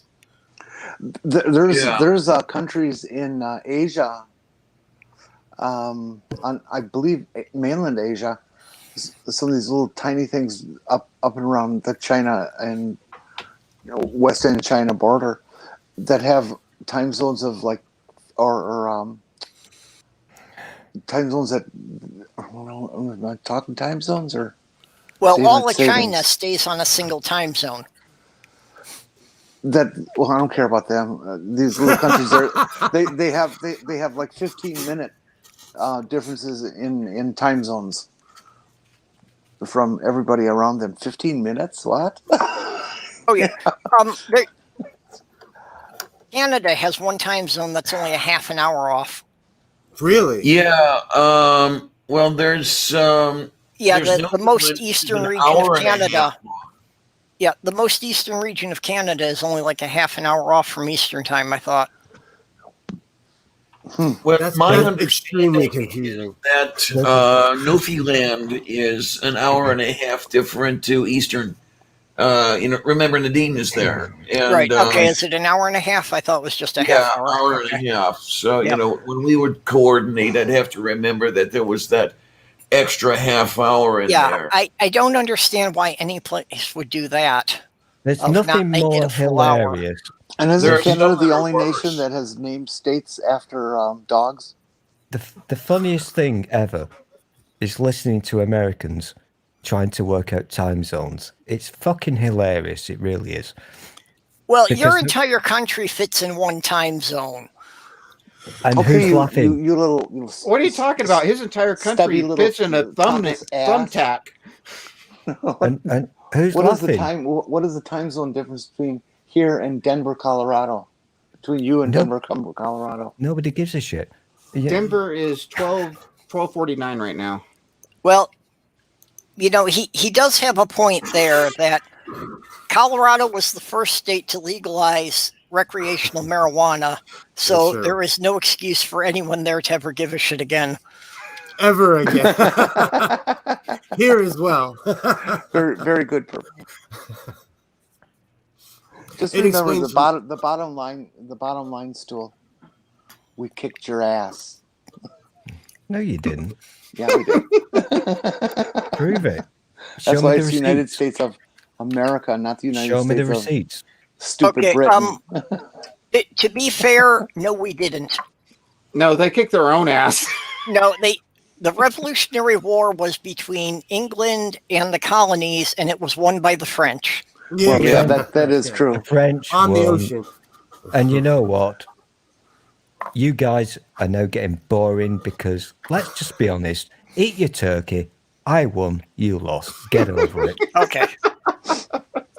Have you ever had turkey? Accept it. I wish and now we were for on something completely different. No, we're going to use pounds and ounces. Stool, have you ever had turkey? Do they have wild turkeys in UK? No. No wild turkeys in the UK? I mean, I can't imagine that you would because you have no trees. No, we don't have trees. We've not invented trees yet. No. Do you have trees? We have lots and lots and lots of trees. Oh, did you invent them? Yes, we did. Okay. In what year did you invent trees? Oh, God, long before England existed. You were still attached to Norway.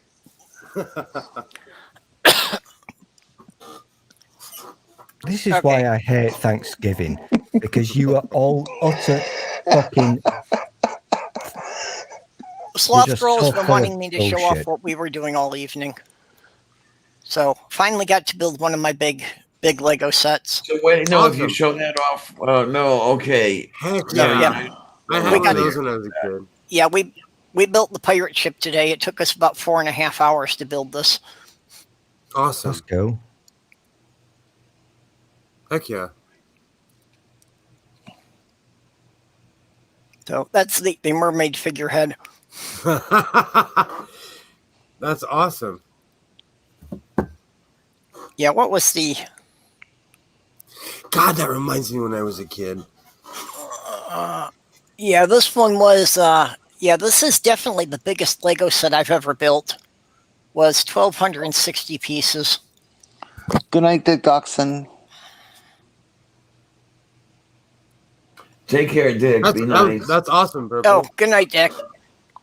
Yeah, Renee and me, we got them all over the place here too in Minnesota and Wisconsin. They're thick.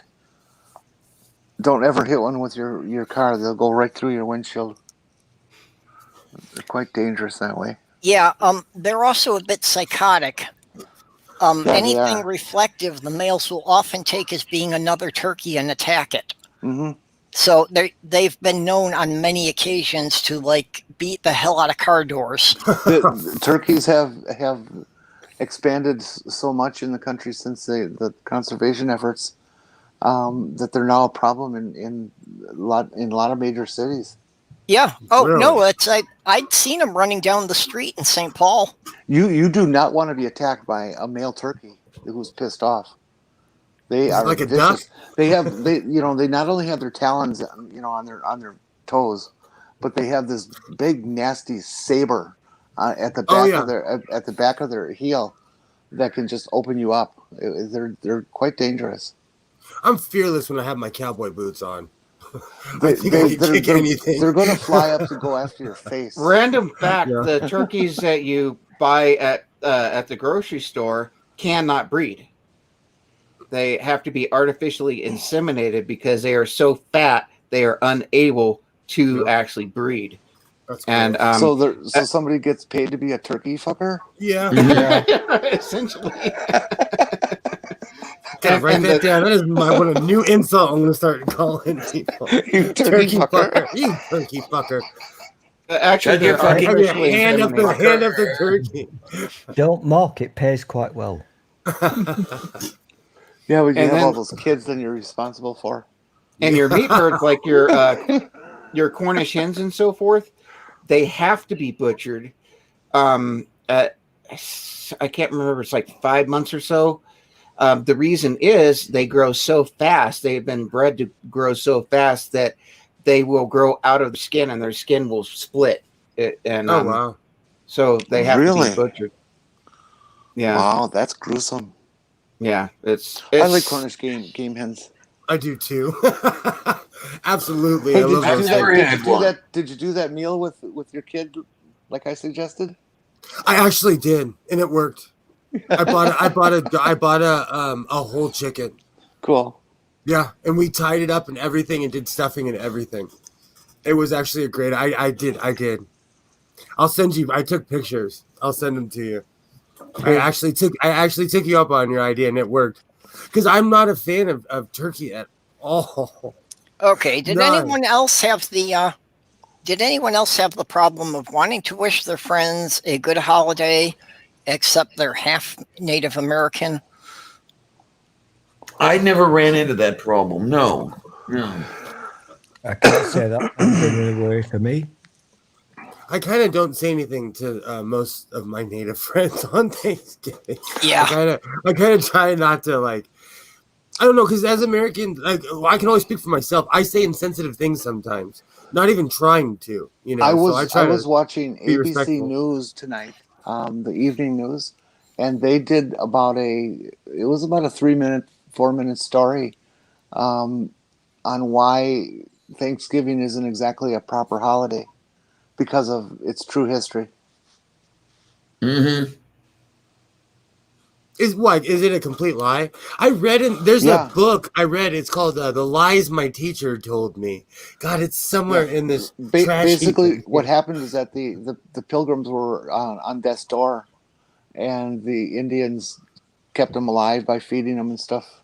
I've heard that around the time, and the Americans or the Pilgrims set aside any recognition to them for doing that. And then tried to butcher him the next year. Yeah, they taught him how to eat, and then they killed him for it. So technically, whoa, patronizing fucker. They taught them how to eat.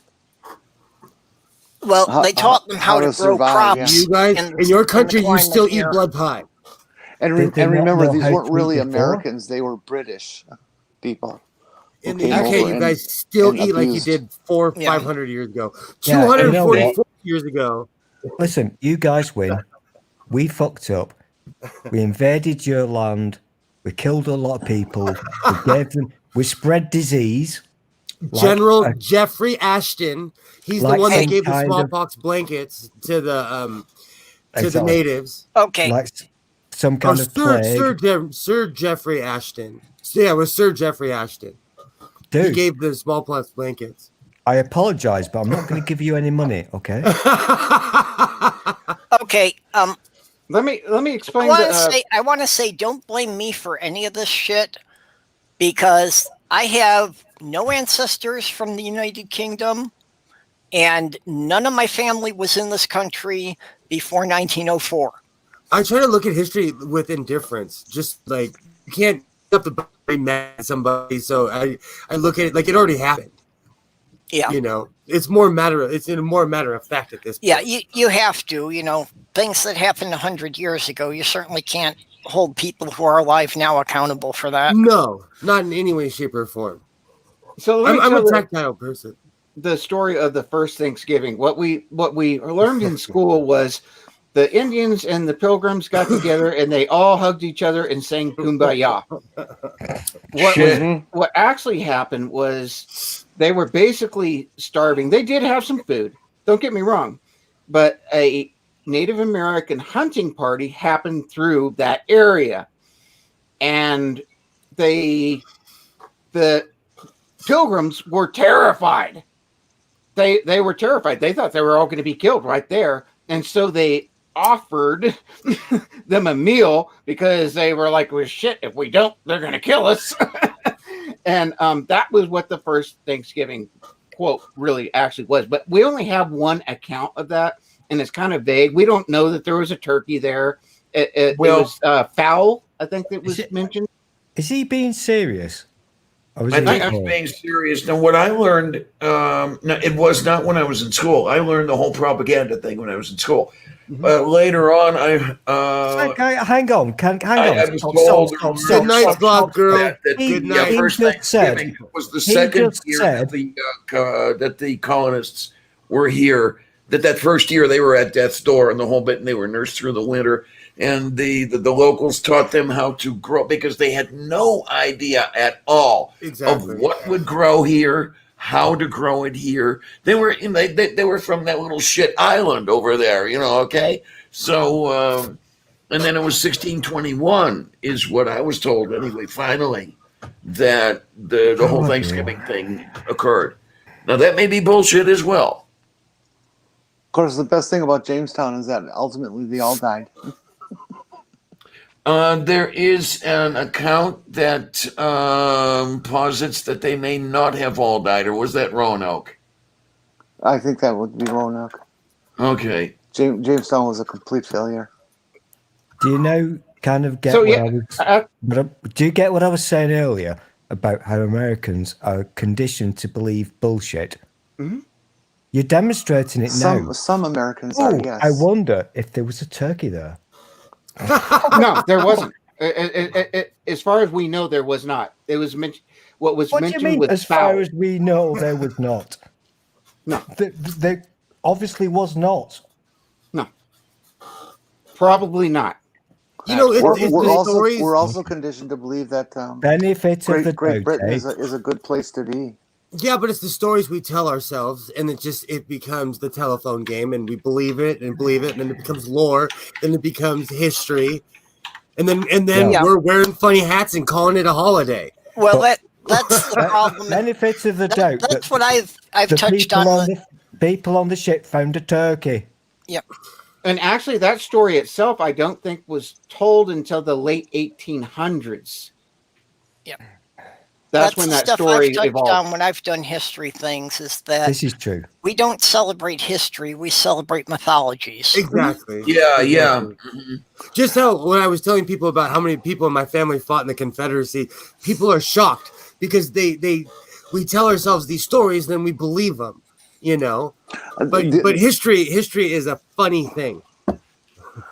Another thing Americans think their Thanksgiving is so special. Virtually every country on Earth has a Thanksgiving type celebration once a year. Yeah, I was going to say that. Yeah. Mm-hmm. It's for harvest. This is stupid. Americans have their harvest festival at the end of November.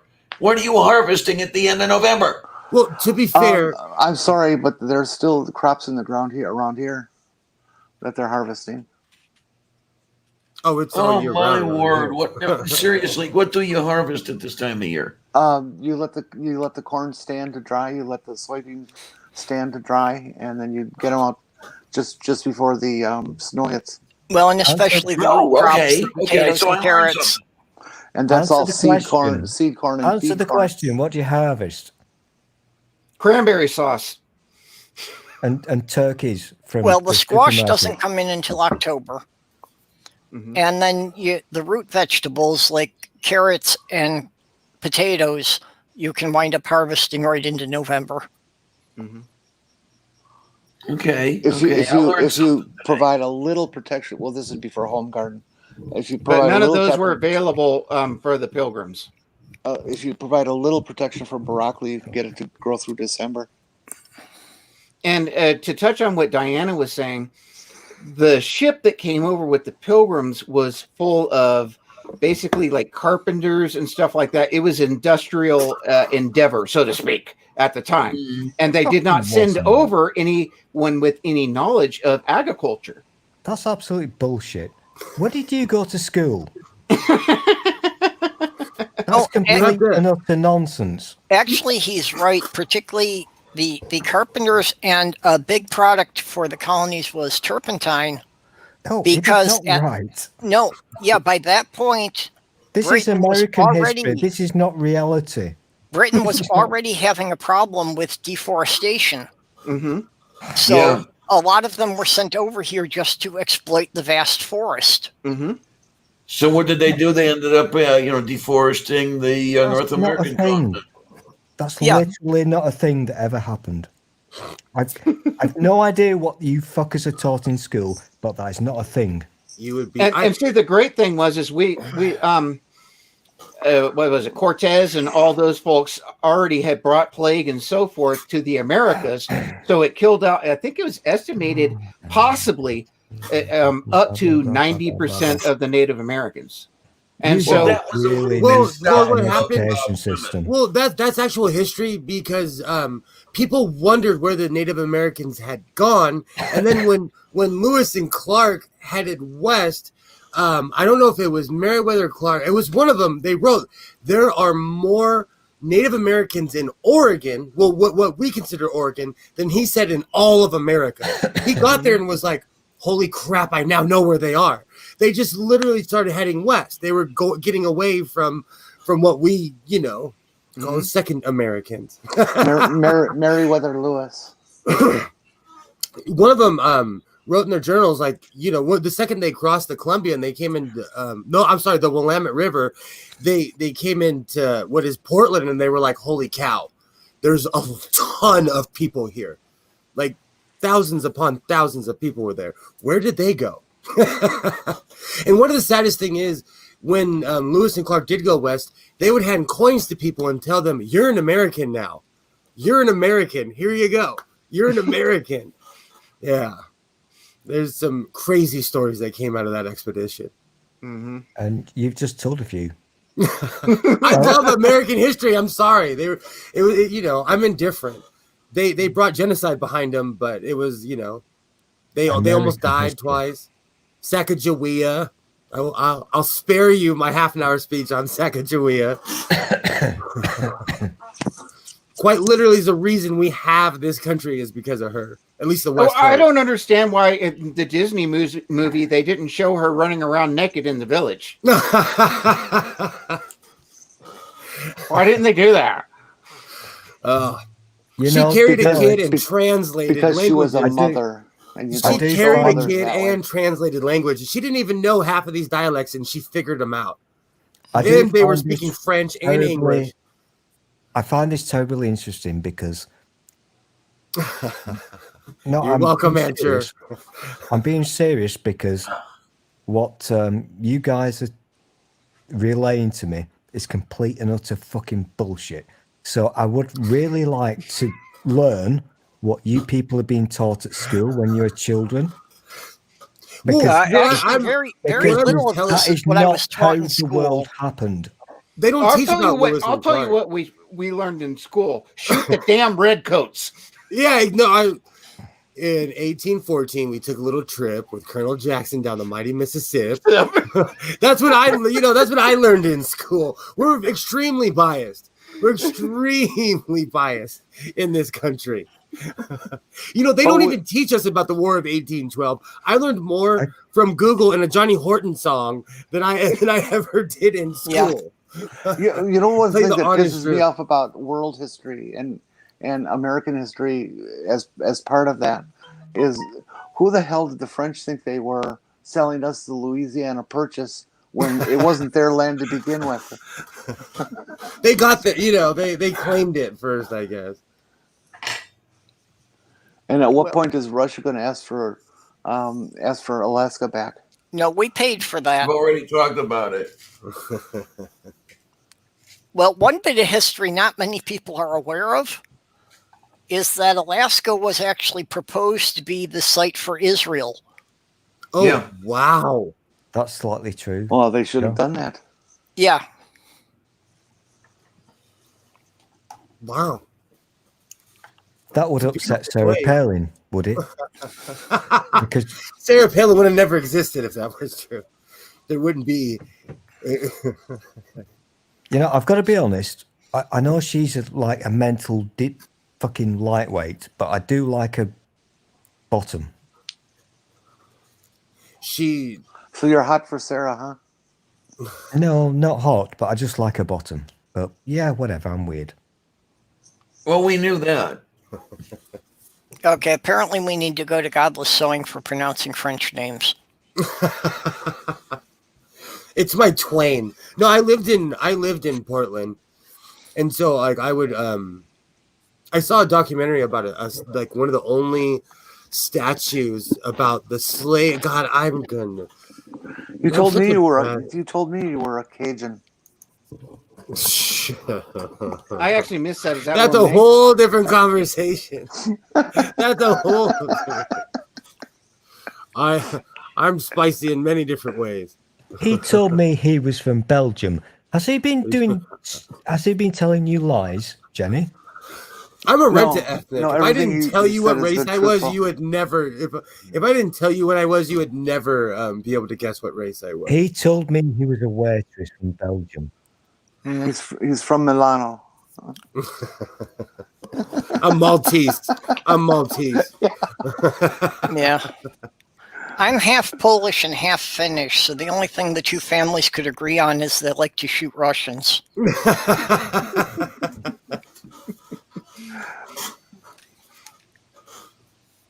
That's literally, both sides of my family are here because Russia tried to move the borders. They're famous for that. Are they flat earthers moving the goalposts? Mm-hmm. Well, and no one really has a story of how my dad's side got here. But the only surviving picture of my great-grandfather, he is in a Russian soldier's uniform. Oh, wow. No explanation for this. Maybe he was a Russian soldier.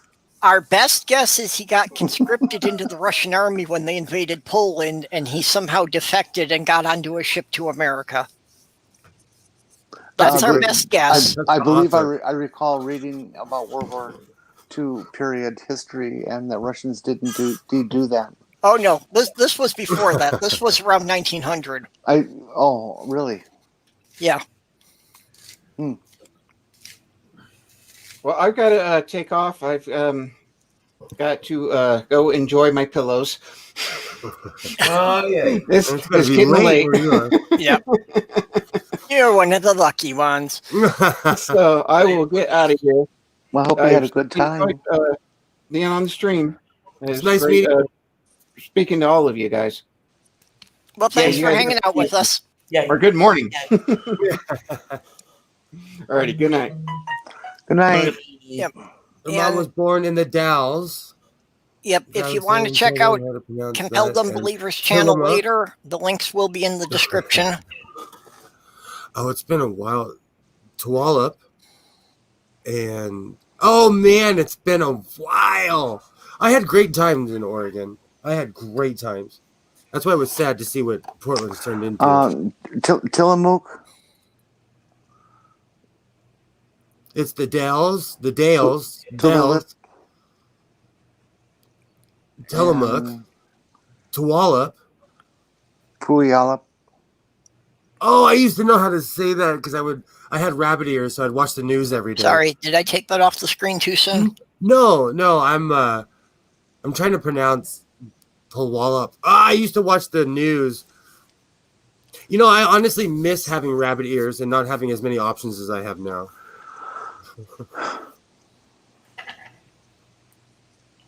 Yeah, I pretty much gave up on TV before I left New York, and that was like 7 years ago now. So, yeah, it's been close to 10 years since I've actually watched any kind of normal TV. Have you seen some of the TV prices in the Black Friday stuff? 42-inch TVs for $160. Oh, wow. 4K. Well, even before the Black Friday, I was seeing 40-inch 4K TVs around here for, $100-120.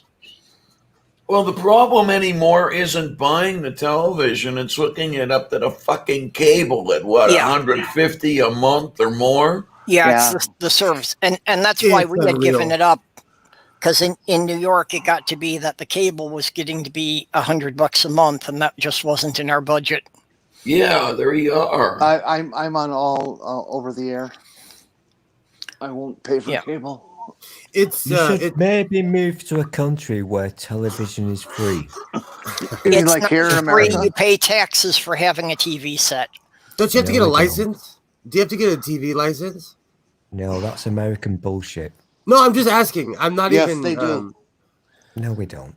Yes, you do. No, are you fucking arguing with me? Yes, I am. You're wrong. No, I'm asking. You're lying again. Why do Americans argue with me about British things?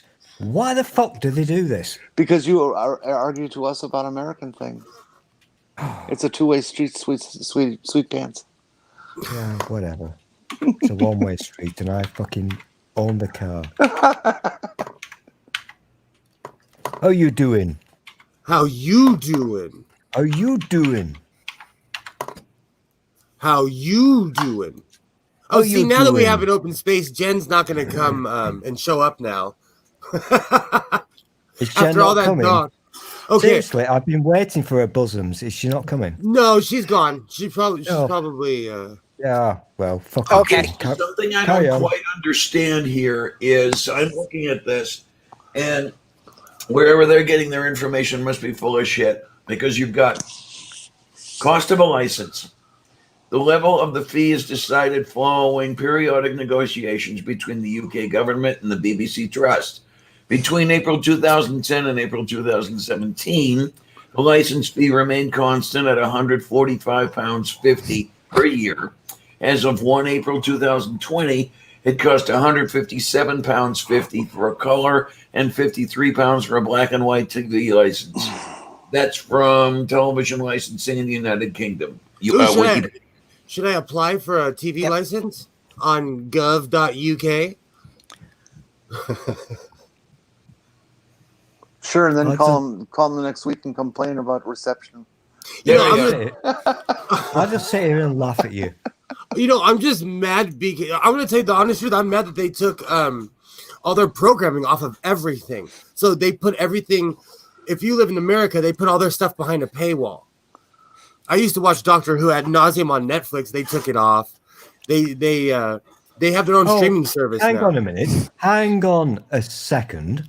Are you complaining that you're not being able to watch things without paying for it? Yes, I am. That's the American way. Yes, I am.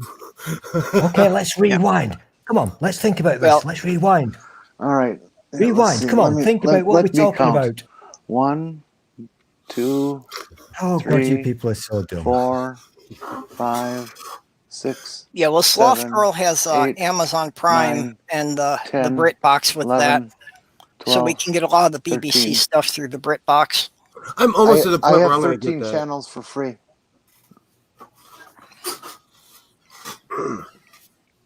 Yeah, I don't have anything here. Basically, I pretty much watch YouTube and occasionally something on Netflix. I watch YouTube obsessively.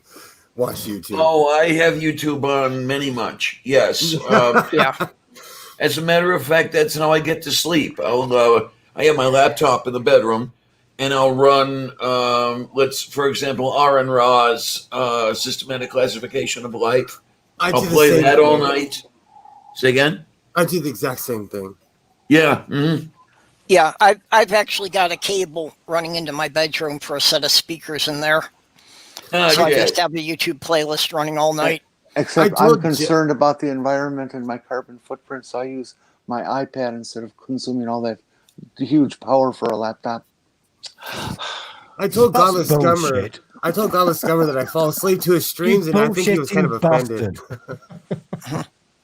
My laptop was built, let's see, in, I think, 2012. It uses at most 3 watts. Hey, Jenny, look at me. I also care about my carbon footprint. So instead of having a house, I've got a blanket. Yeah, well, most of the cost, most of the wattage of a TV is used up in the monitor. Yeah. And that's why I've just got the speakers in the bedroom, because I shut off the monitor at night and the computer itself doesn't use very much power. Well, we really got a big boost when it came to LCD screens, which use a shitload less power than CRTs did. Oh, yeah. Yeah, now even up to a 40, 45-inch LCD screen only uses 25 watts.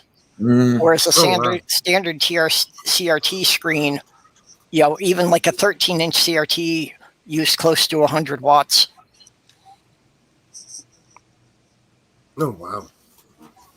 Oh, my. I don't know. I would consider having a television. There's one good television channel here in Pittsburgh. It's the local public television station. But I don't have anywhere to put a television. Well, there's a coaxial thing sticking out of my wall that is supposedly hooked up to an antenna on the roof. I've just never got around to connecting a cable to it to see if anything came in. You'd be surprised. You'd probably get a few channels.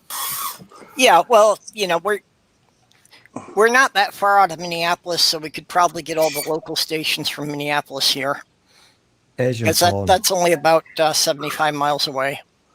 If you just plug in basic rabbit ears into even a digital set, you will get a whole shitload of digital stations and where you're located. Yeah. Well, there's a problem with the rabbit ears, though, because in order to do that, you've got to, supply the rabbit ears with carrots, and you got to keep that going. Well, see, I was more concerned about getting bitten by them than coming down with it. So. Oh, okay. You just glue your diamond rings to the antenna. There you are.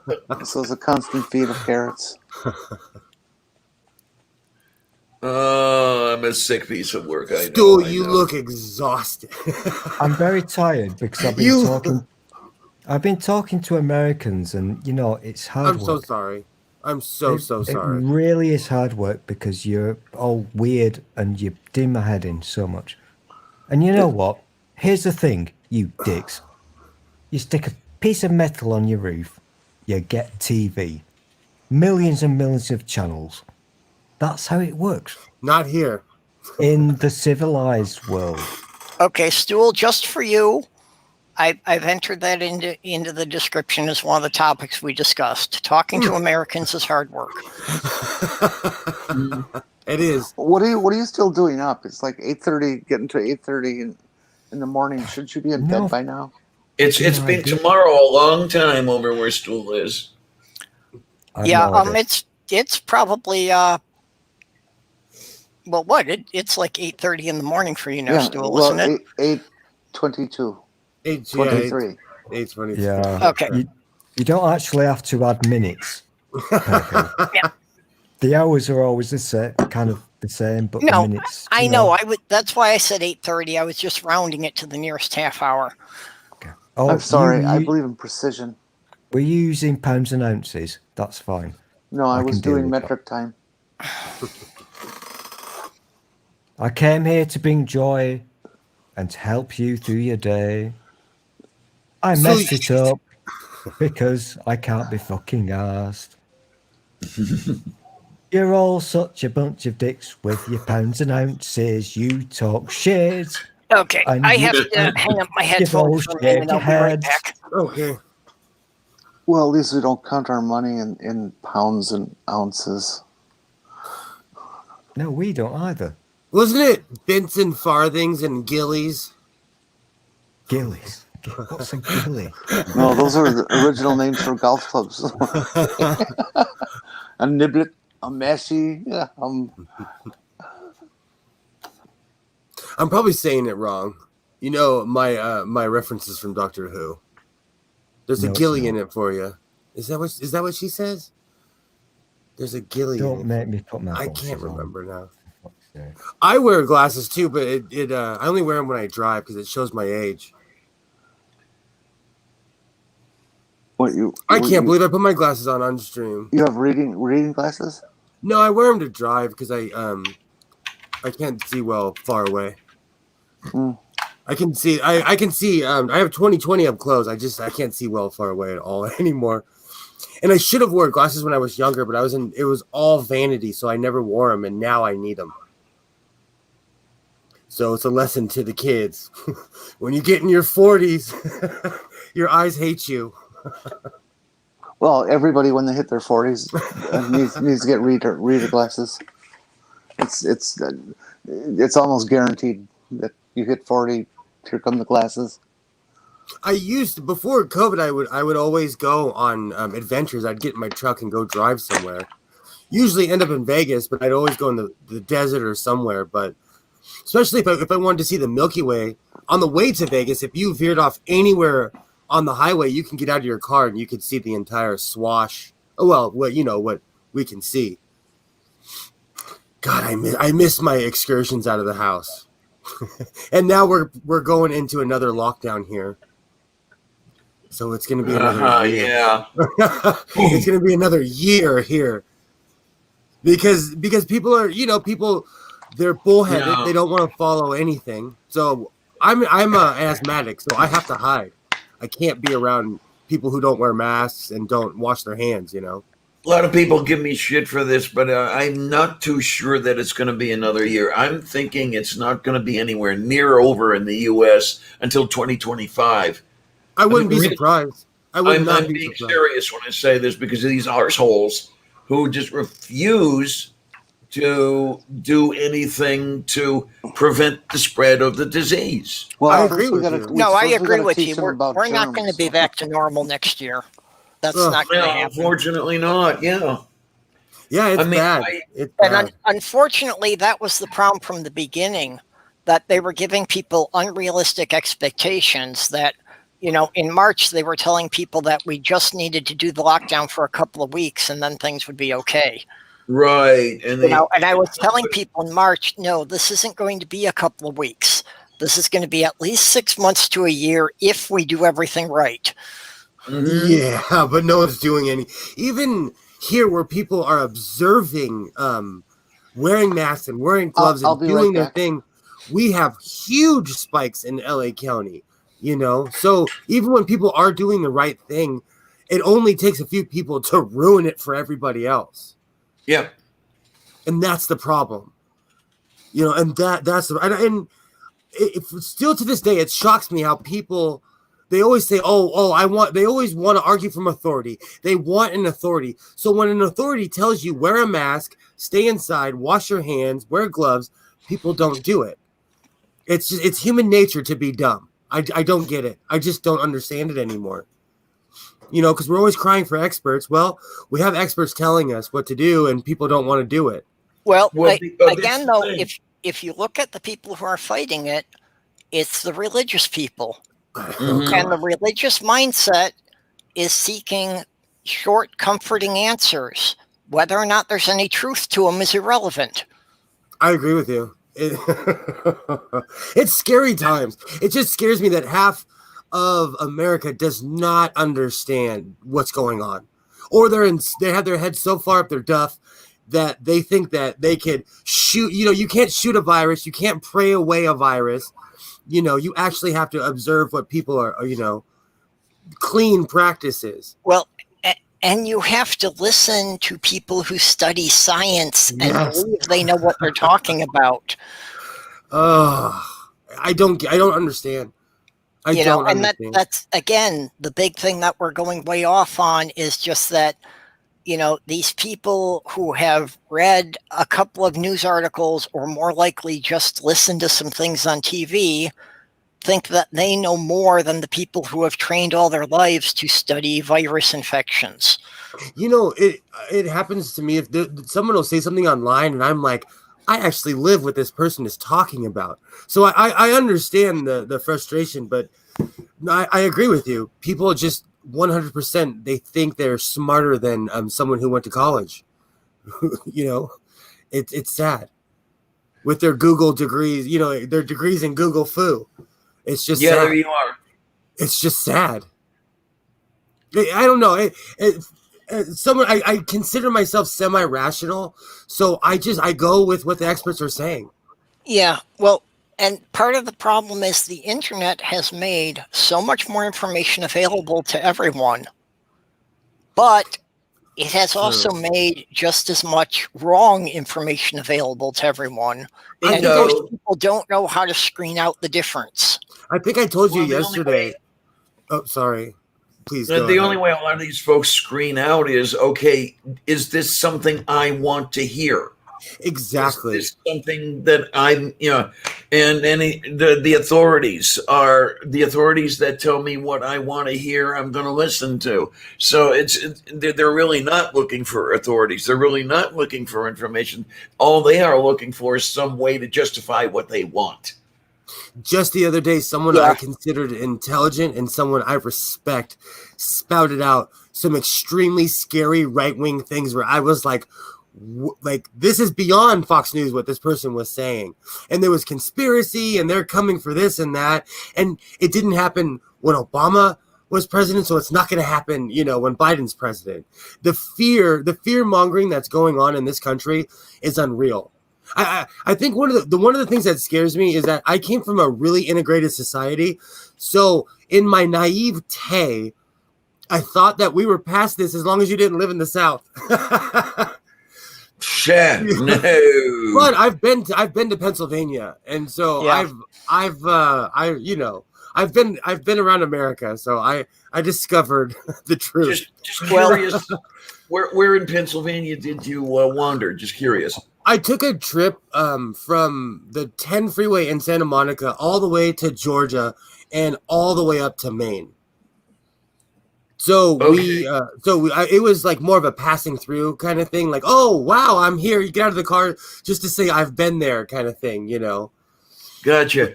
We were on the highway. Yeah. Until Trump got in office, I thought the same way. I thought that we had, the southern states around Mississippi, Georgia, Louisiana, had all the racist, and the rest of us were doing fairly good. Exactly. I knew there was some racism everywhere, but, You know, I Oh, thought yeah. most of us were doing fairly well. I didn't realize how Yeah, the reason backward America was. The reason I asked about where in Pennsylvania, I live in Pittsburgh, and Okay. that's why I was curious. It's funny. I've met nothing but nice people from Pittsburgh that come out here, that come out to California. You know, they're happy when they get here. When I was in my early 20s, there was this weird influx of people from Philadelphia, from just all over, that would come to sleep on the streets of California. So it gave me this really bad view of the entire just the East Coast in general, because a lot of people would just come with these awful stories, you know. But you get them here too. You know, people have bad parents everywhere. It doesn't matter if you have sunshine or if the weather's crappy, you know. But we have a huge homeless population in Los Angeles. So people come from around the world to sleep on the streets here. It's sad. Well, and unfortunately, there have been a lot of other states who have had programs that they would give people a one-way bus ticket anywhere out of their state. California does that. Yeah, well, all the drop-in centers do that. Yeah, like if you come with a real story. Yeah, California was one of the main places that all these people thought would be, you know, nice weather and a good place to go to. Well, you know, people can come sleep under $6 million bridge. Yeah, but see, if you're going to be sleeping outside, sleeping in California sounds a hell of a lot better than sleeping in Minnesota. It does. You know, you at least don't get 40 below. No, it's weirdly 70 degrees around here, right? Most of the year. So that's the thing. If you lack warm clothes and blankets, but you have to sleep outside, that's a better place to be. I agree. I agree. You know, and that's why when I lived in Portland, I found it strange that people slept on the streets out there, because it's horrible weather. It rains every day, even during the summer. You know, it's strange. But we also have a large influx of people from in the 80s. They opened the doors to mental institutions, and that just did irreparable damage to the state of California, and we have not recovered from that. We have throughout the U.S. there was a big problem with that, because the Reagan administration closed down a lot of the mental hospitals. And where did the mental hospital patients go but onto the street? They had nowhere else to go. Absolutely, we're still dealing with that. We still are. They teach each generation that story so we can pass it along to tell people like, no, this is direct correlation with Ronald Reagan's policy. And that's why here we've made a concerted effort to start looking after mental health, but it's, 30-something years too late, because the problem is so widespread. Widespread. And there is the stigma. I mean, if you have any sort of mental health treatment or anything like that, you're immediately labeled a crazy and a pariah. The problem is, I think most people need mental health. Who doesn't need someone to talk to? Who doesn't need someone to say, hey, I'm here too. I'm going through what you're going through. I was alone throughout my entire 20s, and I really underestimated the power of being around other people. I spent 10 years alone, and it made me I came out kind of bitter at the end, because I was by myself the entire time. Yeah, I could really use some effective mental health treatment. The only thing is that, number one, affording it, and number two, I'm pretty much refractory toward any of the antidepressants that are out there. There was one antidepressant that did me any good, but what did it do? It gave me nightmares. I mean, more than I already have, and I couldn't bear the nightmares. Yeah. That's been my general experience with psych drugs, is that the side effects were worse than what they were supposed to be treating. Yeah. Might as well. But I'm one of those people, I consider myself lucky, because I always tell myself, let's just deal with the root issue. That way I don't trail off and have 15 other issues that I'm dealing with besides just what's going on at that moment. It's something that I try to deal with what's going on right then and there, instead of dragging it through my life. But I've learned that because I was dragging things through my life, you know. Well, pretty much until I moved here, I've lived most of my life just kind of trying to rest up between crisis. You know, that it's been crisis management, you know, for, 45 years. That was my my 20s. I had such a tough run from the time I was a kid, and when I put myself through hell as a teenager. When I turned 21, I quit drinking. Let's just put it that way. And I traveled around, and I was so anti people that I allowed the pain from the past to dictate my future. And so I spent 10 years alone because I was mad at the people behind me and not at the people in front of me, you know? Yeah. And I had to learn the hard way. Well, see, for me, it's not like any anger or anything. It's just that, I really never was taught the skills I needed to function. I I felt the same way. Well, and, part of the thing is that it's like it wasn't until I was 40 that I realized that I didn't have a lot of the skills people assumed I should have at that age. I used to ask myself, like, why am I not like these other people? Why do I not have the white picket fence? And this was, when I was younger, but I agree with you. I used to be like, what is wrong with me that I'm not like these other people, that I, didn't finish college or didn't do this or that, I totally get that. I still ask myself that question sometimes. Oh, you're not the only one. I constantly ask myself that sort of thing. And my thing is, sorry. A lot of it's from my childhood. A lot of learned behavior from the bullshit I had to put up with. So, what are you gonna do? I try not to dwell because I have family members who will bring stuff up from 25 years ago and still try to pick fights about it. And I always tell myself, like, I don't want to live like you. I don't want to be like you. So I really try to stop the cycle. Well, one of my big problems was that just living in a house with so many people, and everyone had different standards and different ideas of what I was supposed to be doing. So there was no direct connection between my actions and any consequences or rewards. There you are. Yeah. There was really nothing for me to develop that there was anything like that. I know what you're saying. It's like I constantly got away with stuff I did, and I constantly got blamed for stuff I had nothing to do with. I disconnected at a young age. I started taking acid and mushrooms at like 14, 15 when I was a kid.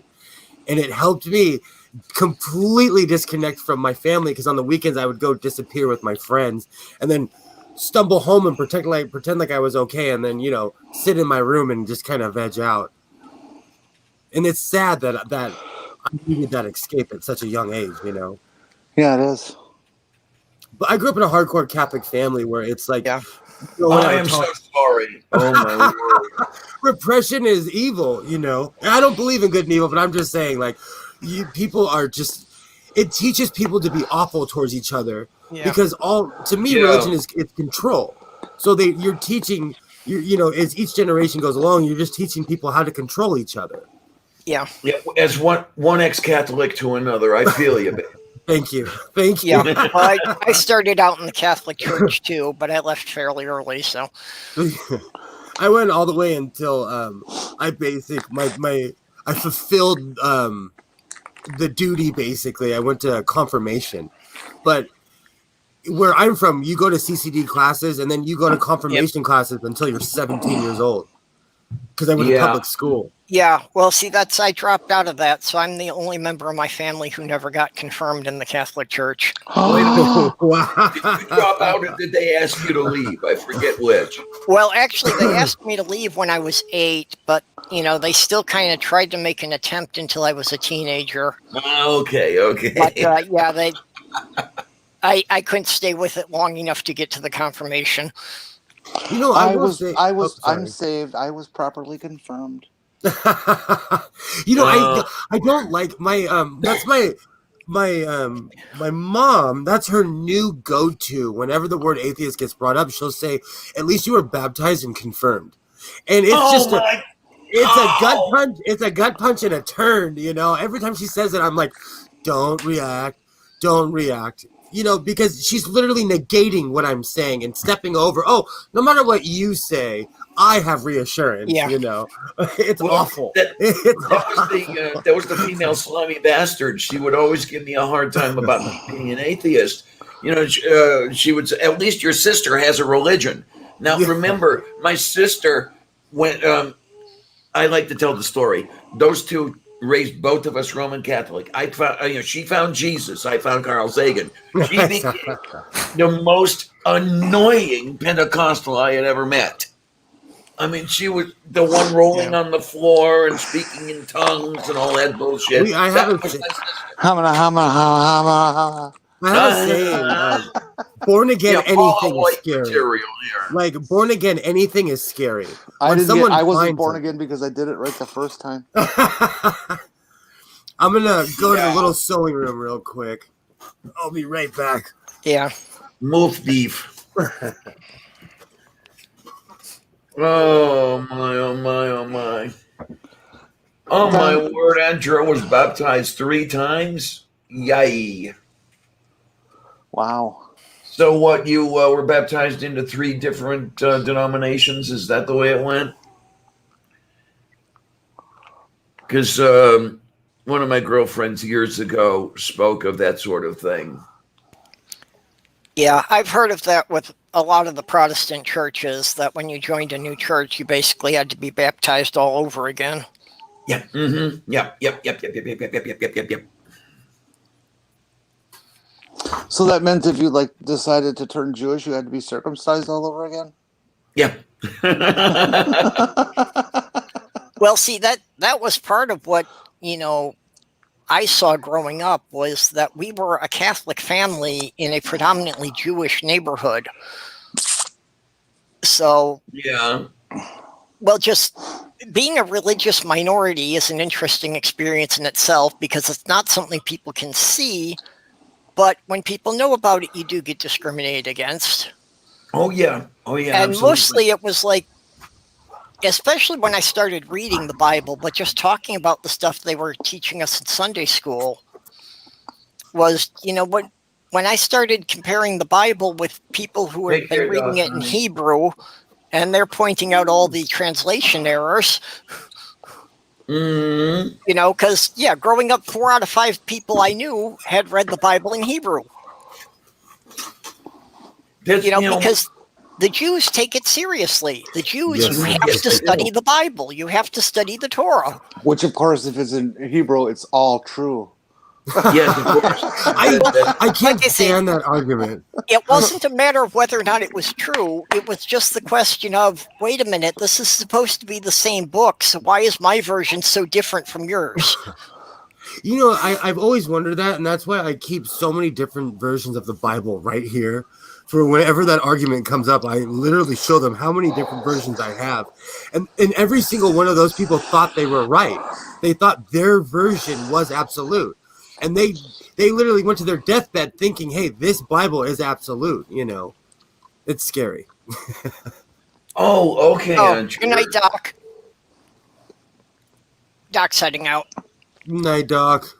That's interesting that you're able to do that, because as a Catholic, I was, not able to request multiple baptisms or anything like that. It was, once and you're in. Oh, no, I'm talking about, I have multiple Bibles. No, Aunt Jer mentioned that she was baptized multiple times into the same church. Oh, wow. Yeah, and actually, I did not even realize until I got into the YouTube atheist community that, the Catholic Church is probably still listing me as a member if I don't formally request them not to. Really? Right. I heard that too. So that probably means I'm still a member. Yeah. So, and by now... Well, and some of them apparently, it's actually a big process that they don't want to take you off the rolls. So apparently I have to petition the Chicago Archdiocese to get my name removed from the roster. And wouldn't you have to then sit in front of some panel of pedophiles? My understanding is that they have since removed that provision from canon law, and you can no longer request to be removed. It just doesn't exist. Oh, okay. It's my understanding of it. Maybe I'm wrong. Yeah, I mean, wouldn't but be the first basically, time, won't be the it's the last. way that the Catholic Church manages to inflate their numbers. Yes, That absolutely. once anybody's in there, absolutely. they never take them out again. I always wondered about that because I meet more people that identify as ex-Catholic. Because the second I go in on my Catholic trope, everybody starts raising their hand. They're like, "Oh, I'm ex-Catholic," you know. Well, and when I was in the pagan community, I mean, you couldn't go to an event without hearing the term recovering Catholic a few times. I love that. So I used to say that I was born Catholic, but when I was a teenager, my condition was upgrade to Methodist. Then I was pagan, and now I'm fully cured. There you go. Yeah. You know, I was raised in kind of a hellfire brimstone Catholic church right around 10 or 11 when they started saying if you weren't Catholic, everyone else is going to hell. I literally, in my mind, I heard the breaks, and my mind was like, well, at my school, I have a friend from India. I have a friend from, Japan. Like, they don't believe anything that I believe, So I knew it was BS. I knew it was BS. There's even a statement in Latin for that. Ex ecclesia nulla salus. Outside of the church, there is no salvation. Yeah. Isn't there there's a prayer, is it the Nicene Creed? I remembered them all, but now I forget them. It's like, I forget it. Well, there are a couple of creeds that I knew. One is the Nicene. What? I'm so sorry. You're basically saying, like, there's nothing above the church, and like, you're reaffirming your Catholicism, basically. You're saying there's nothing more. I'm gonna guess offhand that's the Nicene Creed. I think so. I heard on one of your guys' streams the other day.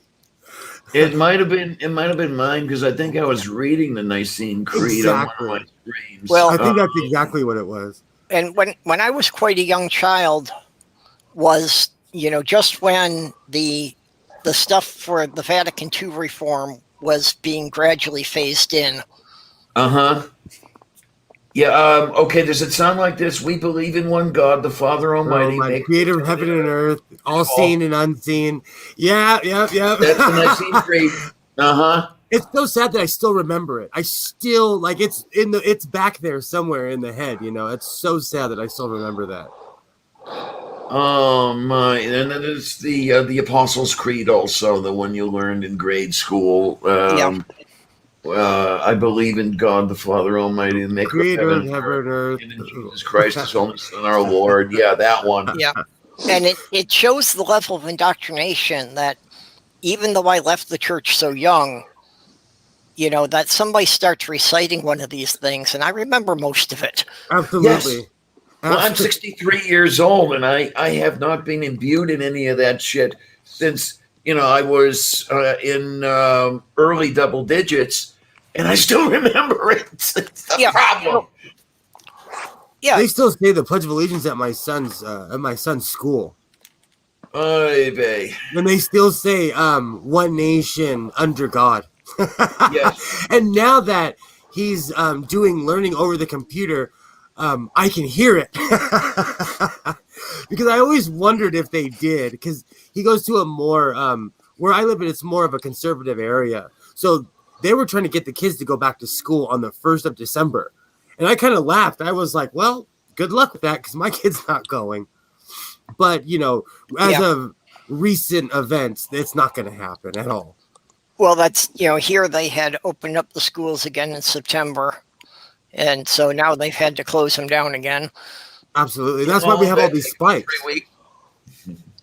What was that? How long did that take? About 3 weeks? No, actually, I think they had them about 5 or 6 weeks that they were running. I'm amazed. Because, part of that was because our state was pretty low. Minnesota was pretty low on the count of cases. Okay. But in the 5 or 6 weeks the schools were open, we rose to being like the 5th in the nation. My son physically being we were like 27th, and now we're up to like the 5th. Oh, that's so yikes. That is the poo-poo, is what it is, yes. My son has not physically been on campus since March. Which is it's unreal. It's unreal if you know. But California, they took it really serious at first, and they kind of tailed off. But we're gonna get put down. We're on this weird curfew right now. California definitely started out strong. They did it a lot better than most states. The one thing that I appreciate is that everyone wears masks. Everyone wears. Yeah. So you cannot. And when I jokingly said that we have bouncers at grocery stores, they have bottlenecked all grocery stores where you can come in and out one door because there is someone standing there. If you're not wearing a mask, you're going to get called out. Well, and again, like from March through September, they were doing that here of only one door for each store. And they let up on it in September, and now, like the last week or two, they're doing it again. Yeah, it's a little. To me, it's a little too late because COVID has come back to where I live in full force. So if we had done it right in the first, and it's so sad because I say this to my son sometimes, like, this is why we do it right the first time, so we don't have to do it over and over and over. Yeah. These are lessons that we teach children. If everyone had stayed home as much as they could and worn masks back in March and April, we wouldn't be where we are now. Well, I'll tell you, the neighborhood I'm in here in Pennsylvania, these people are total fucking idiots. They took the governor to court and got some of his restrictions reversed as far as the COVID is concerned. Did that in Wisconsin too. Mm-hmm. And then, the U.S. Supreme Court just handed down a ruling, the one where COVID Barrett was the fifth vote to allow churches to pack as many people as they wanted into the buildings in violation of any degree of sanity as far as public health is concerned. Yeah. Well, at least we know where they stand now. Jenny was saying in Wisconsin, the governor tried to pass some reasonable legislation on it, and the Wisconsin State Supreme Court said that he was overstepping his bounds and it was violating the state's constitution when he was saying that restaurants shouldn't have dine-in. Again, this was back in like April, April or May. That he was saying the restaurants and bars needed to stay closed, and they were afraid of losing the summer tourist season, so they weren't having that. They wanted all the bars to be open. Well, let's kill people. That's the problem. Like, here in California, a lot of businesses are failing. A lot of people are just closing their doors, but we're in a real pandemic. Yeah. Yes, Unfortunately, we have to, I would rather save someone's life than have the best Chinese and Indian food and Thai food on earth, Well, I'm sorry. I'd rather be alive. I do feel for the people, and I think our economy will come out of this even more fucked than it had been. Yeah. Because, of course, the big corporations like Walmart are going to survive this. It's all sure. mom and pop and the family-run businesses that are going to be, going bankrupt. And that's a sad thing. It's sad. Yeah. So we're going to lose all the local businesses, and everything's going to be concentrated more than ever in, the few large corporations. It's going to become. Of my favorite. Oh, sorry.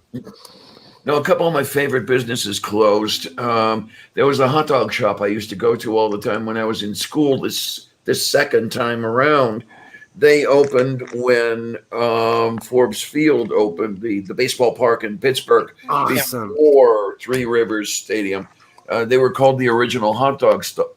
And I would go in there with my book or whatever it is and order French fries, a couple hot dogs, and a beer, and I'd be upstairs studying. And they couldn't make it. They with the closures, they were getting no income, and they Yeah. finally had to close because they still had their expenses. Yep. And it's gone. Yeah. And that's what we're going to lose is, all the family-run restaurants. They're thinking right now as high as 3/4 of all small businesses are not coming back. Yikes. It's going to be like the movie Demolition Man, where one company owns every restaurant. Yeah. Yeah, pretty much. Yeah, it's going to come to that because, like you say, that the family-run businesses, the places that only had one location, they had no income coming in, but they were still paying rent or mortgage on the building. Absolutely. Yes. Absolutely.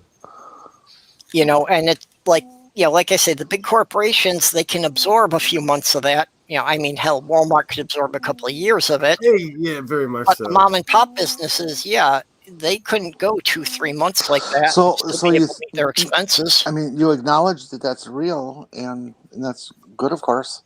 But it doesn't. For me, it makes me feel guilty that I speak so badly of those who want to break protocol. This is really their lives. These small business people, that they're going to lose everything. Well, see, and this is something the government should be helping with. And you're saying what I was that going to say. bailout, and again, it was the big corporations that got most of the bailout monies, not the family-run businesses. Well, no, I realize that, and I'm not saying that they should be allowed to break protocol because of this, but I'm just saying that I can understand why they feel the way they do, and why the fucking hell did Mitch McConnell send everybody on vacation instead of doing something before they fucking left? I know. Do you know we're one of the only countries where people only got 1,200? In other countries, people got 2-3 times that, and they're still getting money. Yeah, per month. Yeah. Yeah, and in America, no one's getting anything. Yay, one check. Oh, yay. That's ridiculous. Yeah, the support from government was absolutely necessary, and there's been nothing to the people who really need it, and that's the individuals, and that's the small businesses. The large corporations have got support all over the place when they don't need it. Why do you think they came up with $1,200 as the number? Say again, hon? Why do you think they figured out $1,200 to be the right number? Yeah, I had no idea where they got the numbers from. Did they use the minimum wage, 40 hours a week? Oh, okay then. Ugh. Wow. Okay, so that was supposed to be 1 month at 40 hours a week, and that's supposed to somehow have seen people through the whole summer. That's ridiculous. It makes a statement about what politicians think we're worth. Well, yeah, they went with the phrase essential workers because when they tried expendable workers, it didn't play well with the test group. Yeah. And the sad thing is they can afford to feed us all. They can. It's workable. What I'd like to do is look at how things work and figure out, would it be possible for them to just print up the money, if you will, in figurative language, and just give everybody the money that they need, and then can they work that? Can the government work that off, that debt that they've incurred once this is all over? The problem is they always put money in the hands of the rich. If you put money in the hands of people on the lower socioeconomic, they're going to go out and spend the money in their community, and it's going to boost, and it'll grow exponentially. But you need money to do that. That's the problem. Andrea sent me this. She was asking if we've seen this meme. I have not seen that. Oh my word. Oh my. Is this the crud they're trying? This is the stuff my neighbor is buying. This is the Kool-Aid. I've seen this circulating around Twitter. I just don't get out of the house much because I don't see this stuff as much as you guys do. Oh my! Oh my! Oh my! It really scares me that people I respect. The one person who told me is kind of a pillar in this community. He believes right-wing propaganda and is spouting this to me, telling me like, "Hey, be scared." It really threw me for a loop. Yes, it really threw me for a loop. This is the stuff I had to live with. The male slimy bastard was a big fucking right-wing fucking fascist. He was in love with Rush Limbaugh. Okay, that sort of thing. I had to put up with this shit. And it was just so nice when he quit talking to me. Oh my, that was so nice. I loved every minute of it. The entirety of the family, if you want to call it that, disowned me when I came out as trans. My family and I, we don't talk as at all. So I completely understand that. And in my case, as I've said to other people, it really wasn't all that bad because they were arseholes anyway. So I was about to say, like, they're leaving me alone. I talked to my mom. She guilts me, but besides that, I don't have to deal with anybody else. It's freedom. That's why even on my Twitter, I always make those posts about freedom and like I don't have to worry about those people's problems. Especially like when I hear something crazy goes on in my family, I'm like, man, you guys have not changed. It's sad. It's sad. Yeah, my family, it's not really issues with the politics, and for most of them, not even the religion. But there's things about the family that, yeah, I consider the state of Wisconsin to be the appropriate amount of distance. Okay. I often ask myself, why did I move back here? I often ask myself that question. And nobody knows. I was going to move before COVID, and now, like I always say, the electoral map showed me where I can't move. So I have limited places to move to. Come on, move to Minnesota. I want my son to like have more of a small town experience like I did. Even where growing up here in California, like 30 years ago, this was a small town. And it exploded because LA County has 10 million people. Yeah. But, I want my son, I marched in 4th of July parades. We had fireworks. I want my kid to experience that before it's completely gone. With small town America. Yeah, I'm not much for small towns. I need at least a small city, something that can be properly called a city. Well, like when I lived in Portland, I considered that a small town. I know what you're saying, though. Well, I mean, where I am now is only 30,000, but it's close enough to Minneapolis that I can drive in if I really needed something that's not here. Awesome. Oh, Renee, that's a really nice story. My memory of a lifetime is once I quit high school, our librarians still allowed me to visit the library, even though they knew they were breaking the rules, because they knew I was a learning sponge. Yeah, for me, fortunately, where I was living in the Chicago...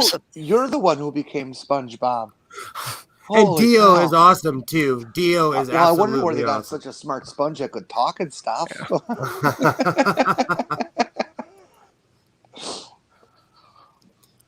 Where I was living in the Chicago suburbs happened to be the second largest library in the state of Illinois. Oh, wow. So at least I had a good public library, and that was pretty much where I went every day after school. I still read. I still collect books. I still read. I go to it's so sad, but libraries are closing. And so I go and buy books. Like when they're closing, I will go and buy like as many as I could get in my truck. And it's sad. It's really sad around here. Well, it is that they can't get the funding they need. Yeah. I bought college textbooks for $1 because the library is just going out of business, Yeah. The libraries don't get the funding because their usage numbers are down. Yeah. And their usage numbers are down is because the politicians, the right-wing politicians that so successfully dumbed down America. Well, unfortunately, it's also how they count the usage numbers. Because, now people download things onto their Kindle, so they're not checking out books. Yeah. Which looks like the library numbers are down, even though, even when they're the libraries that are a lower income neighborhood where everybody's going there to use the internet. So, there are people standing in line waiting for internet terminals, but they think that nobody's using the library. So true, because when I lived in downtown Los Angeles, this was 20 years ago. There were lines to use the internet in downtown LA. I mean, lines and lines. You had to sign up for a time. You only got like 20, 30 minutes online, Well, when I was in Syracuse, New York, just, 6 years ago, it was still like that. Wow. That you had to sign up for a time slot and you had to, sit around and wait until a terminal was open. I recently saw someone live streaming from a place like that. It was some weird off stream, but I thought it was so interesting. Back home, this woman friend of mine, this was, first of all, timing, this was about like 99, 98, 99, started a business. She'd gone to the library once to use her computers and there was a line. And so she decided that would be a valid small business if you were to set up, say, a dozen or 2 dozen terminals and then rent people time on them for a very reasonable fee or for a barter situation, it could be successful. And she did, and it was wildly successcus. It actually, about 8 months after she started to develop her own line for usage. This was in a poorer part of town where we both lived. Yeah.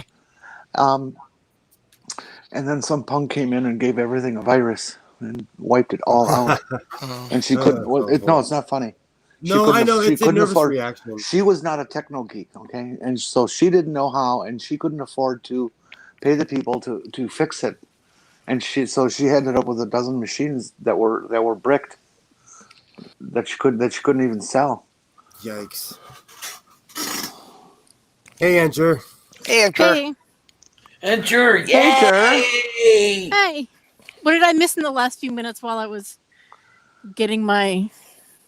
We're just kind of talking about libraries and their usage and why libraries can't get funding and why the rich people think that they aren't being used anymore, but the libraries in low-income neighborhoods are definitely still being used. Very much so. Like I said, I still buy books from libraries. In my small town here in Minnesota, we have 2 of those take one, give one libraries that people have been putting up in their front yards. We have one at the end of my block. We have one right at the end of my block. 2 for a town of 900. I know where there's 6 of those within 5 miles of my building. Yeah, but you live in this area which has hundreds and hundreds of thousands of people. Yeah. No, and when I was in that town of 3,000 in Upper Michigan, that there were at least 4, maybe 5 of those free libraries there as well. This small town also has a public library. Yep. Well, so did we when I was in Michigan. That there was a decent library there for a small town. It's across the street from the International Owl Center. What makes me sad? I live in a International Owl Center. Whoa. Now, I live in a town of 10,000, and my personal library is larger than the town's library, and I'm living in 500 square feet, okay? Yeah. And that really, really, really makes me sad. Nobody reads. There is internet usage in that library. So, people are going in there. Well, they were going in there when it was open. It's closed because of the COVID. But a lot of homeless people like to go into libraries to because it's warm. Hang out. Yeah, hang out. Or air conditioning, depending on time of year. Mm-hmm. I still have the rules from the Portland Library. And it was more geared towards homeless people. I use it as a bookmark. It's somewhere around here. It's the strangest thing. So I still have a book I took out in 1971 and never returned. I can imagine what the is like on that baby. Aldous Huxley Island. Be careful, library cops are real. I use my I check out books on my phone, but I check them out from my library. I have to use my library card number from my local library. and I can check out whatever books I want and read it on my phone. I now that I'm retired, I actually have time to read, and I've been reading books again. I've actually, let's see, since the crisis, I think I finished about a dozen books so far. But it's all Audible. I do them all in Audible. See, I can't do audiobooks because when I read like fiction, I will read something and my mind will like go where I want the scene to go or where I think it's going to go, and I kind of play that out. Absolutely. But if I'm listening to it, then the speaker is continuing on and my mind is somewhere else. I drift off too because I tried that on a trip to Vegas, and I was like, my mind drifted way off the book I was listening to, and I had to keep rewinding and rewinding. I was just like, this is not working for me. Exactly. I'm tactile. I need the book in front of my face. I want to touch it. I'm weird like that. Well, hello, See, that's one of the Tactile. things that I'm kept me Diana. How from you doing? doing a lot of reading is I never liked the physical, mechanical part of it. I would get terrible hand cramps, that you're trying to sit or lay down and read a book and keeping the pages open. I just hated the mechanics of it. I couldn't get comfortable doing it. Well, I'm finding out what that's like now because as the kidney disease is advancing, I'm getting more and more of the muscle cramps and everything else like that. And I'll sit screaming in pain with, especially in the hands and then in the legs. That's the other fun one. Wake up in whatever time of day, morning is what I call it. But you can't even get literally. I don't know how I have not drawn the ire of the other people here in the building because it's painful. Wow. Do they know what's going on? I don't know that they know what's going on. I don't know if they hear me screaming or not, but it would surprise me if they didn't hear me screaming. They probably just think you're coming down from a bad drug trip.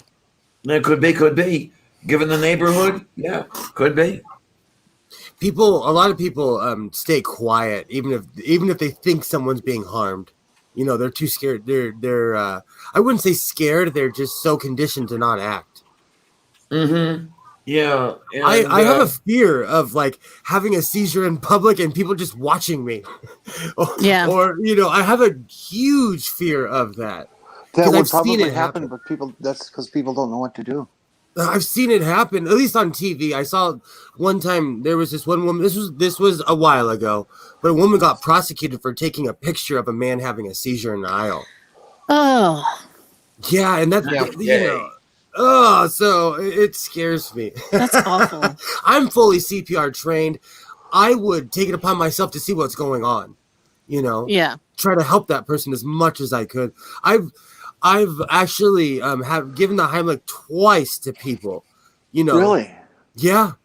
I worked in fast food in my 20s.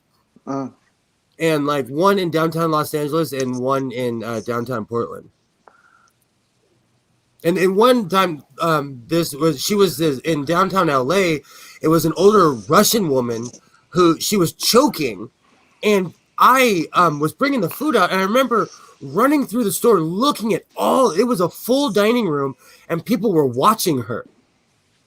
And I remember running across, and I picked her up, and I knew what to do, and I put my thumb in her sternum, and I gave her the Heimlich, and she spit it out. She thanked me, and she turned around and cursed out everybody in there. She's like, I was dying, and this young man saved me, and I was like a 19-year-old kid. But if people haven't been trained, they don't know what to do. Well, and unfortunately, people are also afraid of getting sued. They're afraid to help people anymore. Yeah, although and it does happen. They should be lectured on the fact that there's Good Samaritan laws that prevents that from happening. But unfortunately, for a large part, people just don't want to get involved. And it is something they've done sociology experiments, and they've shown that your chances of getting help if you're in a small town are far greater than if you're in a city. Yeah. Because basically, the more people there are around, the more likely people are to think that, well, someone else will take care of it. So true. Yeah. And then the other thing, too, is I don't know how much of a part this plays, but the smaller the town, the more people that know you. And if there's something happening to somebody you're more likely to step in. Right. But when yeah. they did the experiments, it was somebody who didn't live in that town. It was somebody who didn't know anyone there. And they were still more likely to get help in a smaller town. It's one of my favorite things about living in the small town is I can go into, now it's up to about 85% of the businesses here, I guess 80, 90%, where I can go in and they know me by name. Yeah. You know, Yeah, and where if I am buying something and I didn't have enough cash on me, I'll say, bring it in tomorrow. You know, it's just so cool. It's so human. Yeah, unfortunately, living in a city, one of the things they found is the human brain can actually only recognize about 100 to 150 people. Wow. Yes. And when you get beyond that point, they don't recognize individuals. And it very quickly deteriorates to that they don't even acknowledge them as the same species. Wow. You know, I often wonder about that because just in, I live in the suburbs, but just in LA County, there's 10 million people.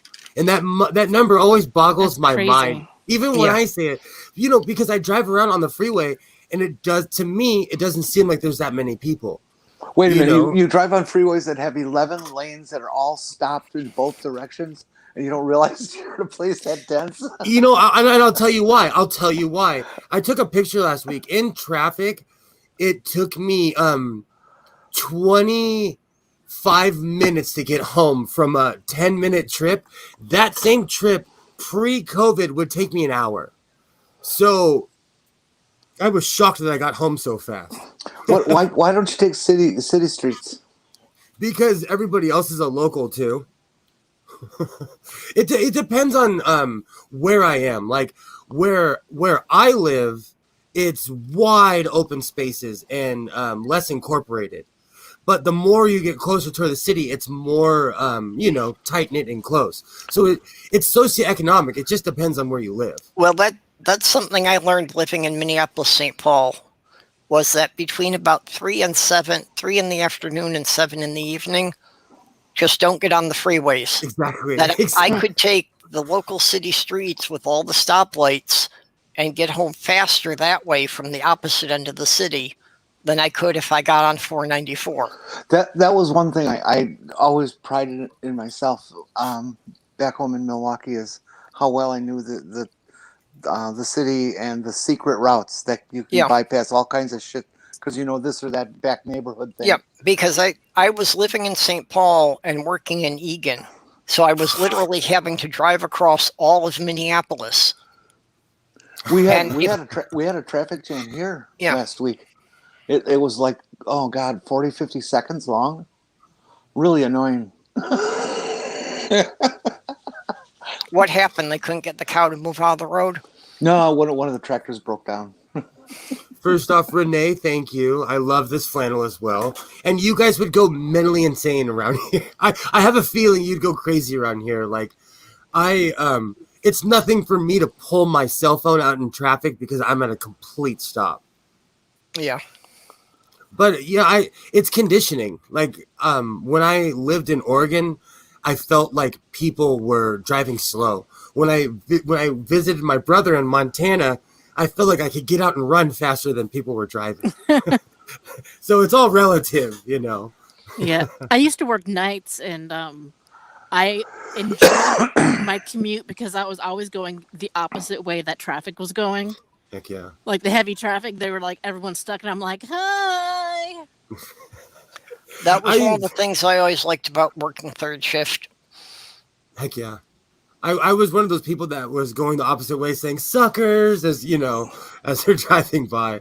Yeah, I like to hang out in the summer on the balcony, of my old apartment, hang out on the balcony having my dinner and watching everybody going to work going, oh, I'm getting ready to go to bed. Yeah. That is the one thing I miss about third shift is that the world's a different place. It's much more quiet when, Yeah. Much more quiet. The world's I worked one of my first real graveyard jobs. I worked at a Subway on Sunset Boulevard in like on Well, it's LA, but it was kind of Hollywood still. Mhm. And I was surprised on how many people there were not on the streets, you know, even though LA never sleeps. It was a seedy, scary place, but Yeah. the world's a different place at 3 o'clock, at 4 o'clock in the morning. I worked closing at a Subway in Minneapolis for a while. There's some interesting stories, right? Yeah. I worked at a Carl's Jr. in downtown Portland, and that was one of the hairiest jobs I've ever had. Like, I don't know what it is. I was people just they hate you when you work fast food for some reason. They look at you as subhuman. I don't know what it was. Yep. I was used to be a cashier, and oh yeah, I hear you. And I was a cashier at a grocery store that did like $1 million a week, and it was in a wealthy neighborhood and next to the university. Oh Lord. Yeah. So there are lots of interesting people. It just shocked me how people that, you know, no matter what level someone was on, they thought they could walk in there and treat the Carl's Jr. guy like crap. Yeah. You know?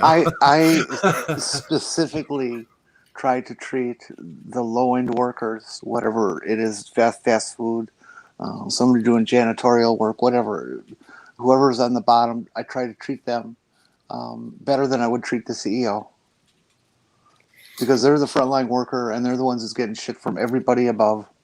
Everybody. And so I just feel it's my role as a human being to try to be as supportive and kind to them as I possibly can. One of the reasons I left Los Angeles when I was in my 20s was because I got so tired of the way, because I work crummy jobs, but I got tired of the Hollywood type treating me like crap. When in certain managerial positions, I was making more money than the PAs and the grips that were walking in, throwing food at the people I worked with. You know, at least when I lived in Oregon, people were kind of all on the same socioeconomic level. See, PAs are the bottom of the film rung, of the film ladder, and they get treated like shit by everybody on a set. So they're coming in, if they're acting like that, they just had a really fucking bad day, and people have been getting on their ass and chewing it. And, you know, it's not because they feel superior. Yeah, when I was a cashier, this was when they were filming that, was it Battle for Seattle with Matt Damon. Oh yeah. And Matt Damon's assistant came in and was getting like gluten-free stuff, and I ended up in the conversation with him, like giving him, because I'm vegan and gluten-free, giving him advice of like different places around town that were good to eat at. So I felt pretty important because I was giving advice to Matt Damon's assistant. You know, I always found from when I worked in Hollywood, like it always made me laugh how the PA would treat you like garbage. But I met Paul McCartney, and he was the nicest human being I'd ever met he was so humble. He had this presence about himself of like, hey, he didn't buy his own BS, you know. But you'd get some guy, some PA that would walk in and try to fight you if you like got a pickle on their sandwich or something. I always found that people have strong feelings about pickles. But don't get me wrong. There were plenty. I worked at a sandwich shop, and there were plenty of people that like the Hollywood type was literally the reason I left LA, because I was like, I can't believe I'm from here and you people aren't from here and you're treating me like garbage. Yeah, there was we got a lot of local celebrities like news anchors, local news anchors that shop there. And there apparently there's this family. The guy is from some band that's like really famous, and he's supposed to be like super famous or whatever. And like I knew that he was famous, but I couldn't tell you who he was. And but I made it a point to always treat everybody the exact same. And then after he would leave, people would come up to me and be like, "Do you know who that was? Do you know who that was?" I'm like, "I don't care who that was." Like, they're a customer, and I treat everybody the same. Absolutely. Anytime I've run into celebrities, I like treating them as though I have no idea who they are.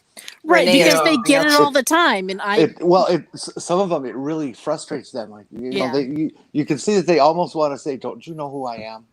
Yeah, but they're too smart to not say that. Actually, my ex had an encounter with Prince. Oh wow! Because Isn't it he just from Minnesota? kind of a distant relation. Yeah, he grew up in Minnesota. I worked on a house that he used to live in that had a recording studio in the basement. Wow. But just through kind of a distant relationship connection, she met him, and she was just going about her business, and he actually did that he got right up in front of her and says, "Don't you know who I am?" And she said, "Yeah, so." Ew. I don't like that Now, at this all. is the thing I've heard from a number of people, more than one people, who have had an encounter with Alan Ruck. And they describe him as the nicest guy in the world. And I love that. Alan and I went to school together. We still correspond. And it's just so good to hear that he's the same kid I knew 50 years ago. I like it when people stay humble. I like that. Mm-hmm. I like to treat them all the same because I don't know their life. I don't know if they're tired of people like recognizing them, and they're just grocery shopping. Some people just want to go to the grocery store like a normal person and get their business done. When I'm not saying that I was famous or anything, but when I moved away from this town, one of the greatest things was that no one knew me. I liked that feeling of being a nobody. When I moved to LA, I loved that. So I could imagine being famous and wanting to have a moment where you're just like, I'm grocery shopping, dude. I don't want to, I'm just here to get milk. And that's why I tried to ignore the fact that they were famous or whatever, because they just want to get milk, It happens a lot around here. Where I live, there was a very famous person that I made friends with at my son's school. He was honestly the only other man that was there. So these women almost got into an actual fist fight one day. And I looked at this man and I was like, man, this is the happy time. This is when we drop our kids off. I'm going to go home and, I'm going to go enjoy my day. And he laughed and we became friends. And one of the moms grabbed me and she's like, do you know who that is? I had no idea because he kind of looked like a hobo. But I don't want to out him because he still lives around here. But, he was just a normal guy. Like I talked to him every day. I never brought up the fact that I knew who he was. And we just became school, dad buddies. Yeah. We would just shoot the shit before we picked up our kids, Yeah. He was just an everyday people just person. Want to live their life. Exactly. Michael J. Fox says that's why he married his wife, because when he was on Family Ties and all, and he was getting to be really big, that he did let it get to him, and she was the first one who called him on it and wasn't impressed. That's awesome. That's awesome. Yay. Well, she's a well-known actress herself. Yeah, well, he met her because she was working on the show with him. I met him backstage at a political rally in but 2004. He just said it was a real wake-up call for him, and he really made him re-examine his life and his attitudes. Yeah, and he was like right at the age of, where you could really get full of yourself. Yeah. Look what happened to Kirk Cameron. He got groomed. Wow. He got groomed by evangelicals and became one of them. He is a classic case of grooming. Because he was just spouting PowerPoint, he was just literally spewing what older people were telling him. I doubt he even believed it at first, because his evangelical faith came out of nowhere. I'm from the era where I actually watched the show that he was on. And I remember when it just stopped being relevant. Yeah. And I don't even know who that is. He's from, it's late. Was it damn it, I have the song in my head. Yeah, it it Growing was one Pains? of the Growing Disney. Pains, yes. Yeah. And that they God, I don't even want to say the character's name, but the guy on the show, his name was Boner. And they changed the name even after what's his name found Jesus, you know. Yeah, and that's, you know, I remember seeing him on the sitcom, and now it's like I'm seeing people responding to his videos, and it's like, yeah, the contrast there. Oh, he's insane. He when you drink the Kool-Aid and you actually believe it, there's this look you get on your you know, you get the 1,000-yard stare. I don't know. He looks insane to me. Telltale has described that. Owen Morgan has described that glassy-eyed look. Yes, it's so scary. Mm-hmm. It's the I'm better than you because I'm like basically a whole different thing. Oh. And it's just like they're like not really seeing you. Very much so. Very much so. Because I've watched a few response videos, and honestly, I want to see what he looks like now, and he looks terrible. He has not taken care of himself, you know, like most actors his age. Yeah, when I grew up being indoctrinated with a lot of Dr. Dobson stuff. Mm-hmm. Have you guys heard of Dr. Dobson? James That Dobson? sounds Yes. vaguely familiar. Dr. James Dobson. Some family. He wrote a book called Dare to Discipline about spanking your kids. He also wrote a book. I think I have one of his books. My mom made me read his book, Preparing for Adolescence. Anyway, his I don't know, company, whatever, had two magazines, like a girls magazine and a boys magazine, and I had the subscription to the girls magazine. And two of the things that I remember the most was Kirk Cameron's sister was in there saying, "Ooh, I'm such a Christian," and all that kind of stuff. And the other one was a story about a woman who used to be a lesbian, but God saved her, and she's not a lesbian anymore. Oh no! Uh-huh. Whenever I hear of gay conversion therapy, I picture someone getting beat up and yelled at. It just scares me. I literally picture someone being like, you know, pummeled and, see, you're not this, you're not. It just doesn't sound right. So even as a preteen teenager, I wasn't buying it. I was like, there's no way. Yeah. This is why I just kept my mouth shut when I was a kid. I mean, I knew something was up when I'm 10 years old, but I dare not say anything that would intimate anything like that, because I would be a 10-year-old on the street. Right. Oh, gosh. Or being abused in conversion therapy.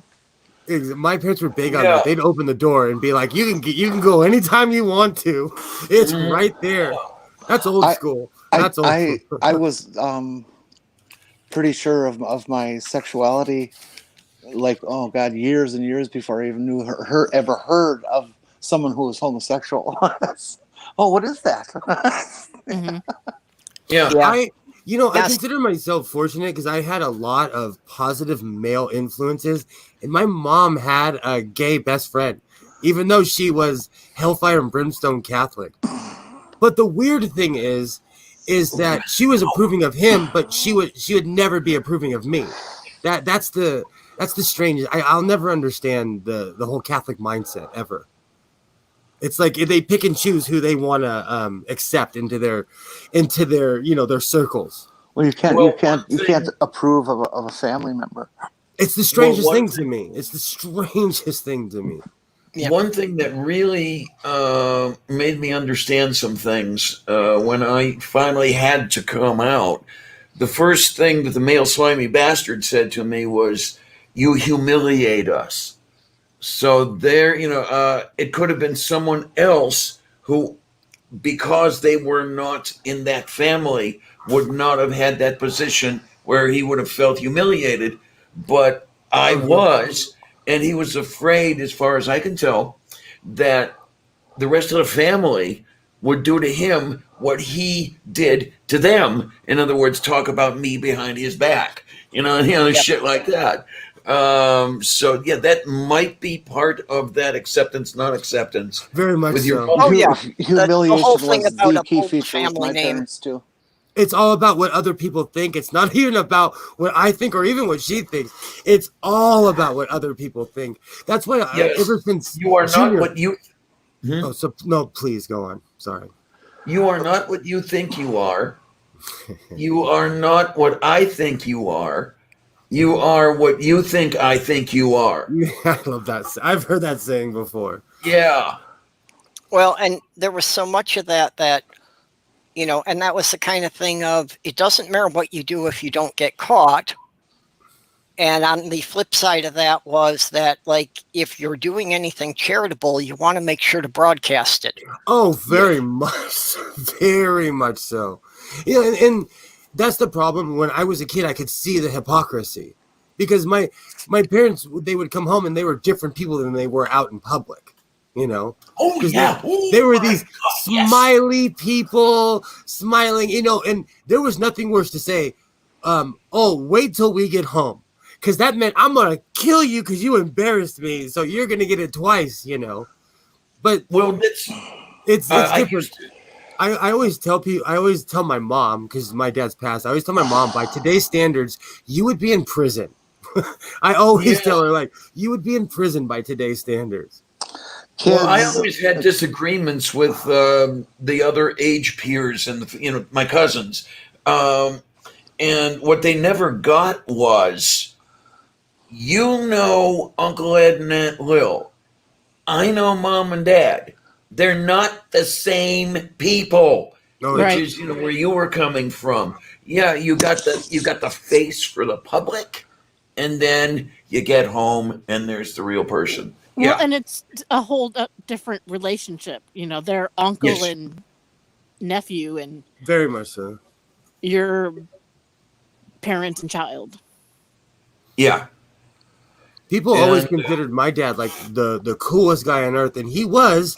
But if you crossed him, he'd make you remember it for the rest of your life, But no one else saw that, because they saw my dad was kind of like Mr. Wizard, He was a great guy, but he didn't like kids. And I told him as an adult, I said, why did you have so many? If you did not like it, why did you have so many kids, Well, there's the other interesting thing that happened.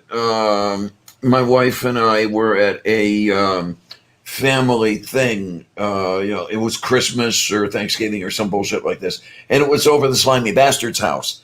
She pulled the two of us aside and told us, it's your duty to have children.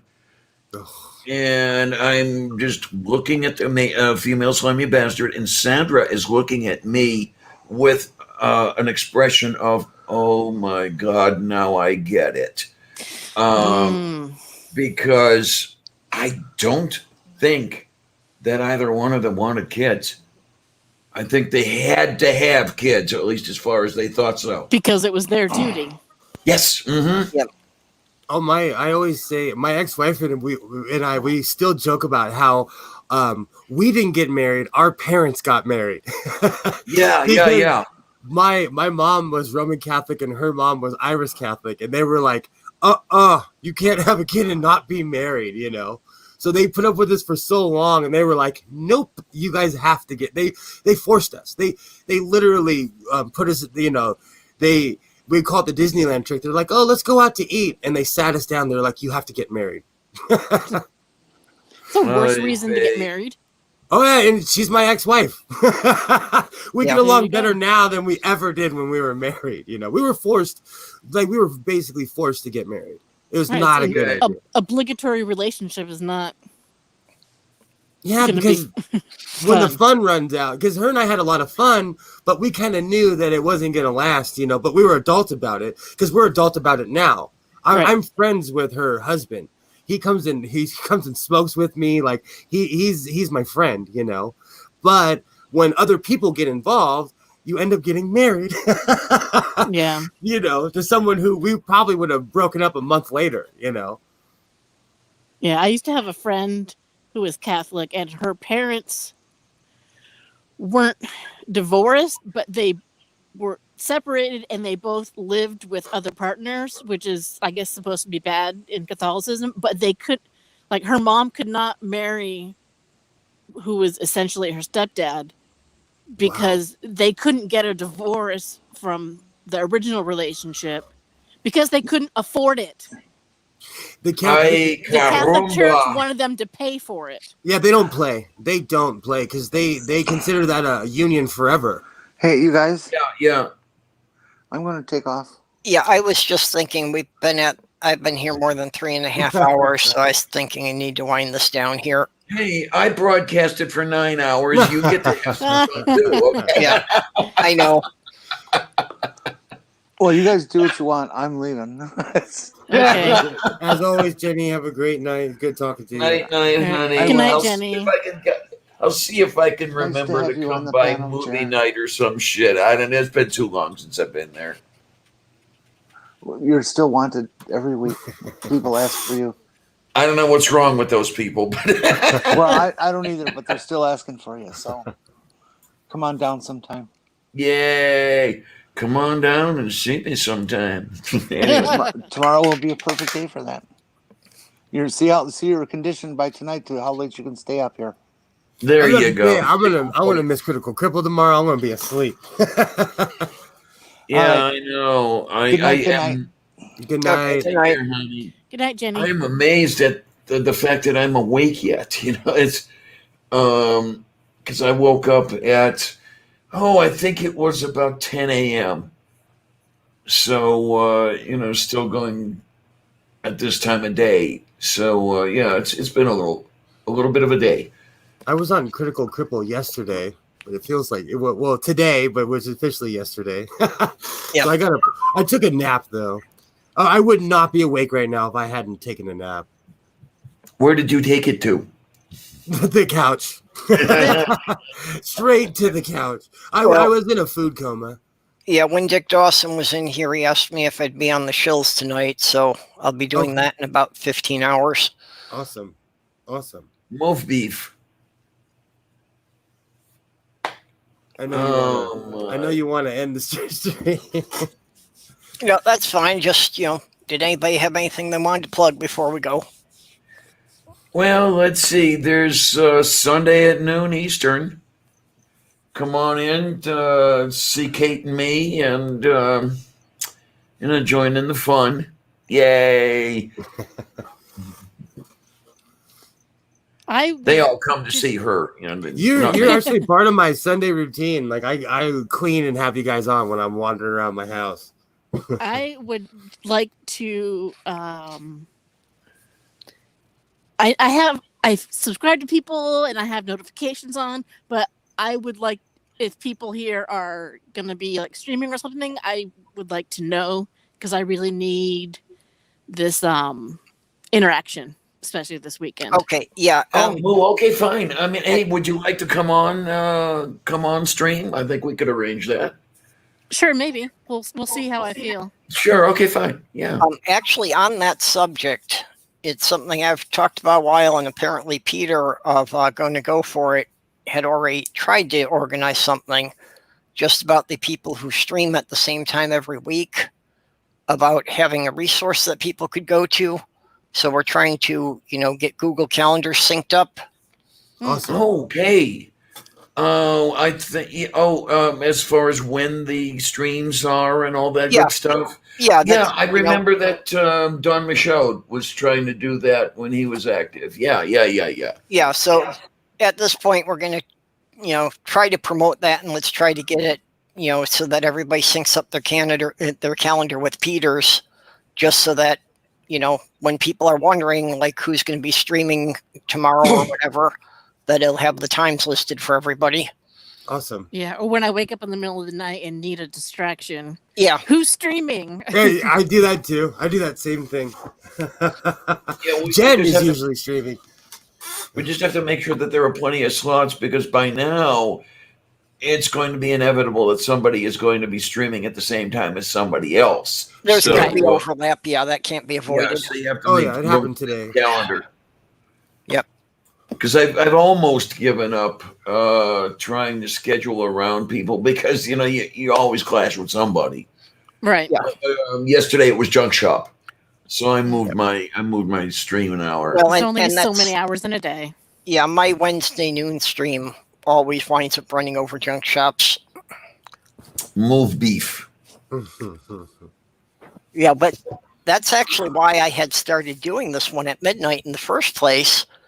Was that was getting on 3 years ago now, but Thursday at midnight was the only time I could find that there wasn't a channel I was following streaming. Well, and then of course there was the other thing that you were available to the people on the underside of the world there. And, yeah, I remember those days because I think I was on your first show, wasn't I? I know you were on a lot of the early ones. I'm not sure. Probably you were probably on the first one. But yeah, that's it. It was kind of the Australian community was growing at that time. Yep. Now none of them come in here anymore. Yeah, I don't know. Well, we did have Jen in here for a while tonight, so. I just thought of something I want to promote.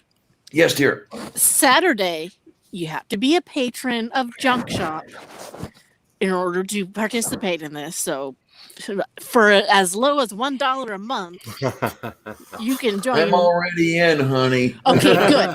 Because he's going to read the XXX version of Song of Solomon that I wrote for him. Awesome. All right. I gotta be there. Awesome. Yeah. I have to. Do you remember what time that is? I don't know what time it is. I haven't checked yet because I'm taking one day at a time. Yeah, unfortunately.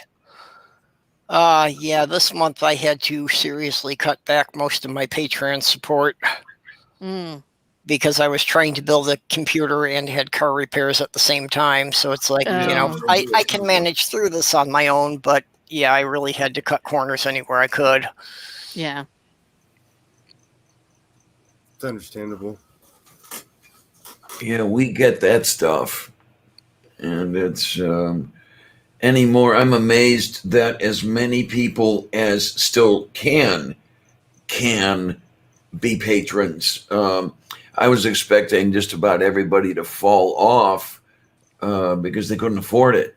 Well, and I think what's really happening anyway is that on Patreon, we're all passing the same $20 bill around until the whole thing's eaten up in service fees. Yeah, I think I remember Tria saying something like that as well. Yeah.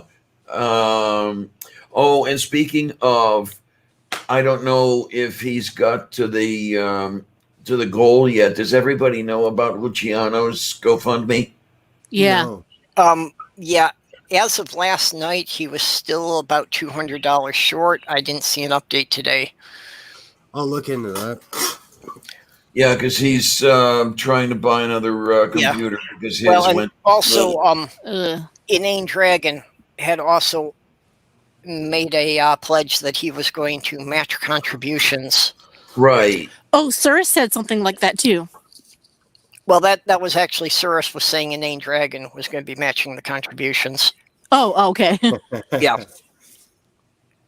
Yeah, I don't know if he was matching the very first contributions or not, because I think I was the third person to contribute, or maybe the fourth. So I don't know if I want to donate again to make sure that Dragon matches or not. Well, he had put like a cap of like only $200 that he can match, and I think that was already exceeded. Oh, well then. So he's already putting in as much as he can afford to there.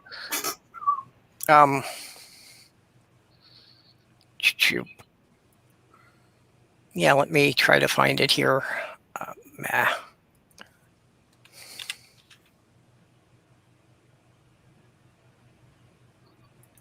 Just see how the fundraiser is going here. There we go.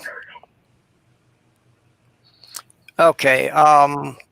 Well, as of this moment, he has 525 of a goal of 650. So Oh. he's still more than $100 short. That's still good, though. But a bit closer than he was the last time I looked. Okay.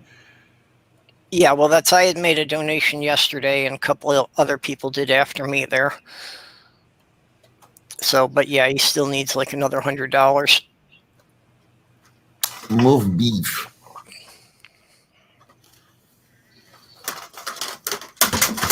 You know, that's even to put a computer together for $650 these days is really bare bones system. Oh, isn't So, it though? you know, if Yeah, you could get a bit more to get something a little better. So yeah, we'll see if we can raise $15,000 for him tonight. You know, keeps the hog wild.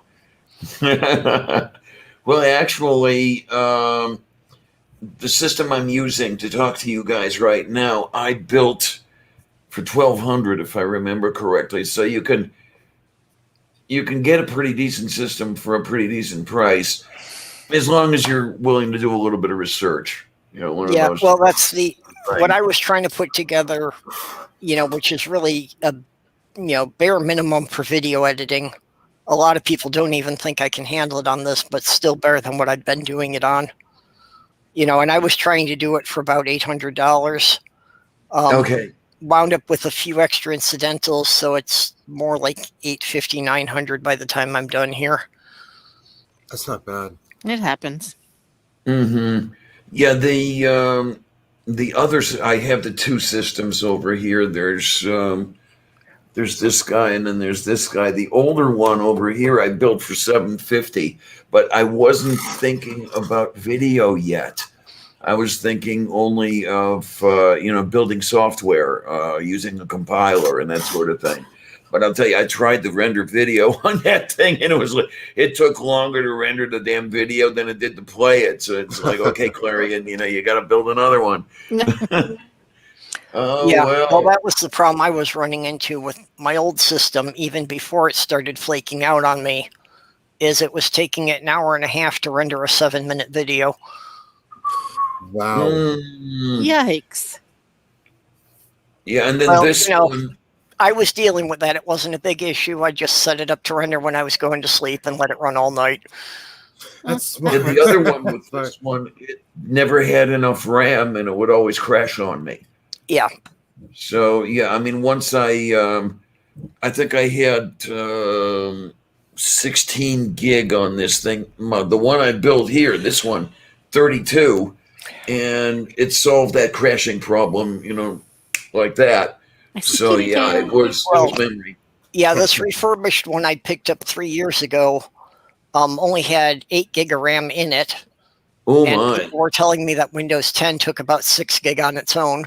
Yep. So I managed to upgrade that one to about 20 gig of RAM, but at 20 gig of RAM, that's when it was taking an hour and a half to render a 7-minute video. Wow. So yeah, but now I'm looking at something that's got a quad processor. What I'm trying to figure is how long it would take to render a cat. I'm talking about you. Yes. Damn cat. Trying to get you to go to bed. She wants attention all the time, but she wants it the way she wants it. So if I pick her up and cuddle her and she doesn't want to be cuddled, she just wants to be on the lap, then it's like, okay, I'm leaving here, and then turns right around and says, tension, tension, tension. It's like, wasn't I just cuddling you? Yeah, but that's not what I wanted. Yeah. I took Sammy upstairs to visit with me when we were having the Thanksgiving today, so through the Lego build, so he was running around, and Petunia Sloth Girl's cat was attacking him. No. I mean, not really. She's trying to play, but he doesn't get that it's play. Okay, so it's just the miscommunication. opposite of Sandra in Columbia. Okay. Yeah. Kate's kitties. Xander wants to play, and Columbia's having none of it. Well, and when we were in Michigan, she did bully him, but she's a lot more mellow here. She's a lot more. They're both more relaxed. So you can see it's changed now, and she's not really being aggressive, but he doesn't get it. Yeah, it's got to be the new environment then, I guess, huh? Yeah, well, it's just, for all of us, it's just not the level of stress that we were having there. Okay. Now we found the way she wants detention. Yeah, now we got it right. There we go. My cat gets mad at me if I'm not doing what he expects me to do because he's so into the routine. Like if I'm not sitting down when I normally sit down, he gets mad at me, and sometimes he'll bite my leg. Like, come on, because then he wants to come sit on my lap. Sammy's pretty low maintenance, but yeah, if I don't play him out a couple times a day, then he will start attacking my ankles now. Yeah. And I know I don't play with her quite enough. I have to be better at that. I know. Yeah, I know, it doesn't take much. I just have to, do 5-10 minute play sessions with him at least 3 times a day, and then he's okay. Mm-hmm. Yeah, because the red dot, she'll run after the red dot for about 3 minutes, and then that's it. She'll, that's a red dot, isn't it? Yeah, okay, you can go do whatever you want with it now. Well, that's about all they need at a time. Yeah. Sammy won't play with the dot. He knows the dot cheats. But he also won't chase things. So his favorite game is he wants to just lay on the floor on his back and catch things.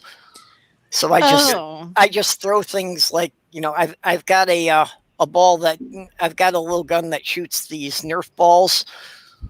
Oh yeah. And just crumpled up sheets of paper, and I just toss them to him to catch. So we just do that for 5 minutes. This one's favorite game is Let's Go Fishing. Oh. She's already got 2 of my fish. I expect if I had a fish tank that he would find that very interesting. Yeah, I found one of the platies on the carpet by the kitchen, and she got to it. Yeah. Yeah. And I never did find the other one, so I don't know if she ate it or if she hid it somewhere.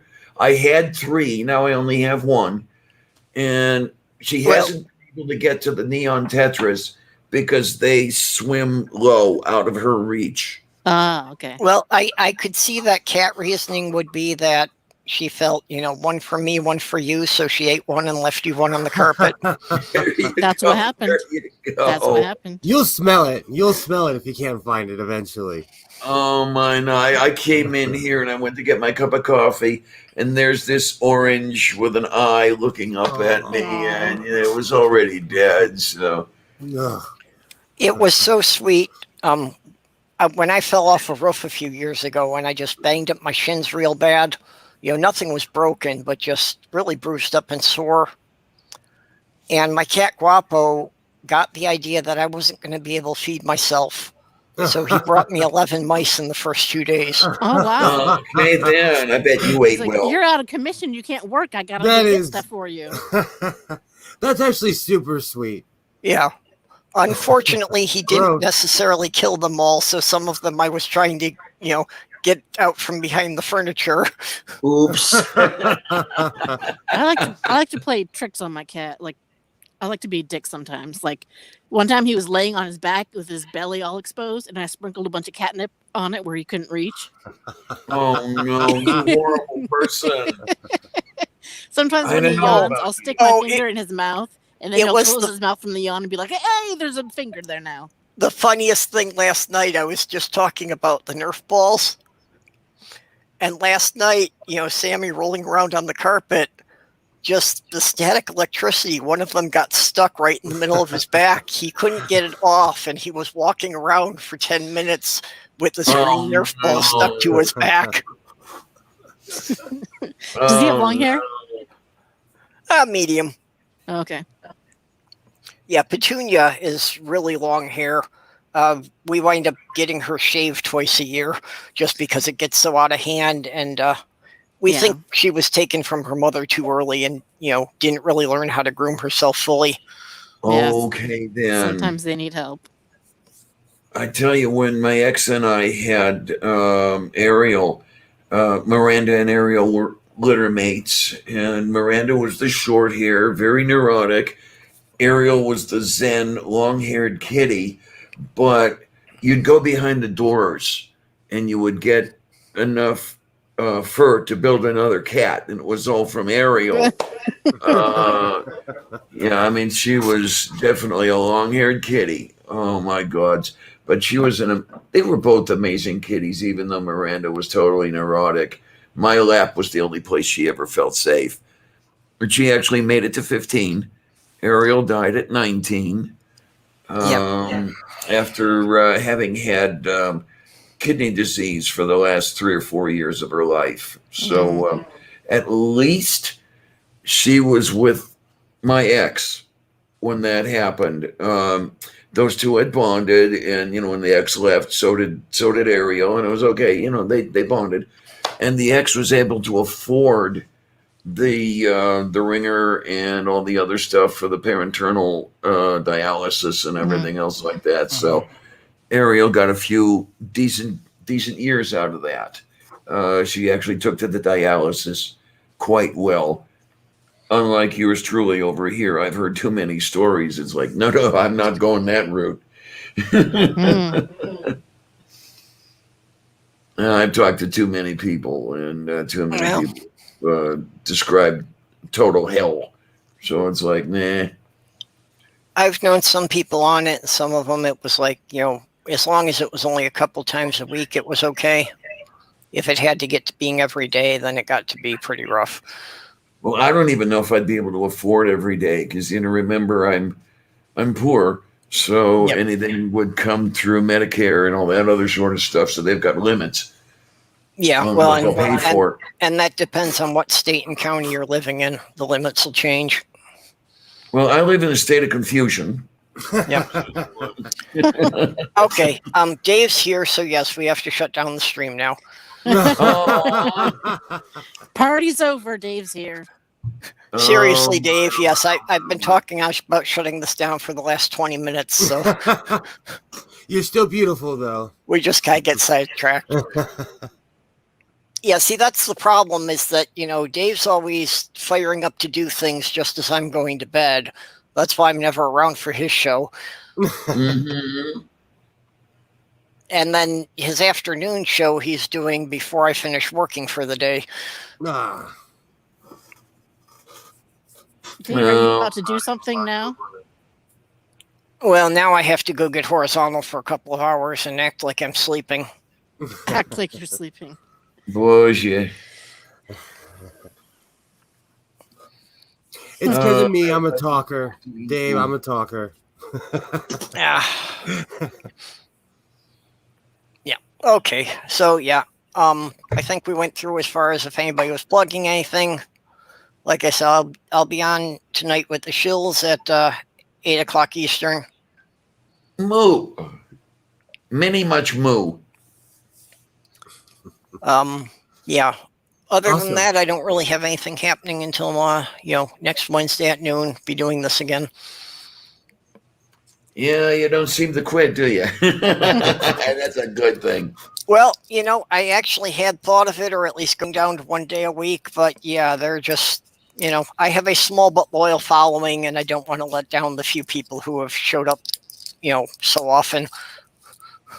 You always seem to draw them in, and that's got to be a testament to you and your show, definitely. Absolutely. I don't know why. Well, that's what I tell my people all the time. Yeah, because we just come in here and we just, babble on about random things and never have a real topic or anything. Sounds too much like Kate and me. Yeah, definitely. Well, that's what I tell them. They all, they're all coming for Kate, and I know that. Okay. That's not true. Not all of us. I come to hear you say "move beef." Me too. Move beef. Oh, for the love I like of hearing you being incoherent in Russian because it's close enough to the Polish. It's kind of like what I grew up with. Shlistoblutki. Well, wait a minute. No, that's quite legal Russian. I mean, slummy bastards. Yeah. Well, see, I never actually learned Polish because the only time my dad spoke Polish was when he was swearing. Oh. Okay, then. So basically, the only words I know in Polish are obscenities. Pizda! I learned American Sign Language in a gay bar, so you can imagine what I learned. Right. Yeah, that could be interesting. That could be an interesting subject for next time, huh? Yeah. Wait a minute. Did I Well, we're broke going to this? shut No, down I here. didn't So broke. thanks everybody for coming. Thanks for having us. Thanks everybody. everybody in the side chat for sitting with us. I don't really know who's left there because nobody, other than Dave, nobody has posted anything for a while. Well, it says 8 people. I was about So to say. Yeah, well, I think that Doc leaves it logged in while he's making his rounds at work, so he's in and out. We have lurkers. So, yeah. Yeah, just a couple of them. Okay, so thanks all. And yeah, and we're still looking for some more people for doing the Christmas Day live stream marathon. you know that I want to, right? Yep. You'll just put me wherever I fit. Well, and that's, we have a handful of people who have said that they'll participate, but haven't named any specific times. So the day's pretty open. If anybody wants a specific time, just name it. You probably get whatever time you want. Awesome. Just gotta talk to my manager. Yep. Yeah. So, if you want to be involved in that, on Twitter, DM either me or Pirate Kitty, and we'll get you into the schedule there. Looking forward to that. Okay. Good night, good morning, good evening, whatever it is, wherever you are. Yeah.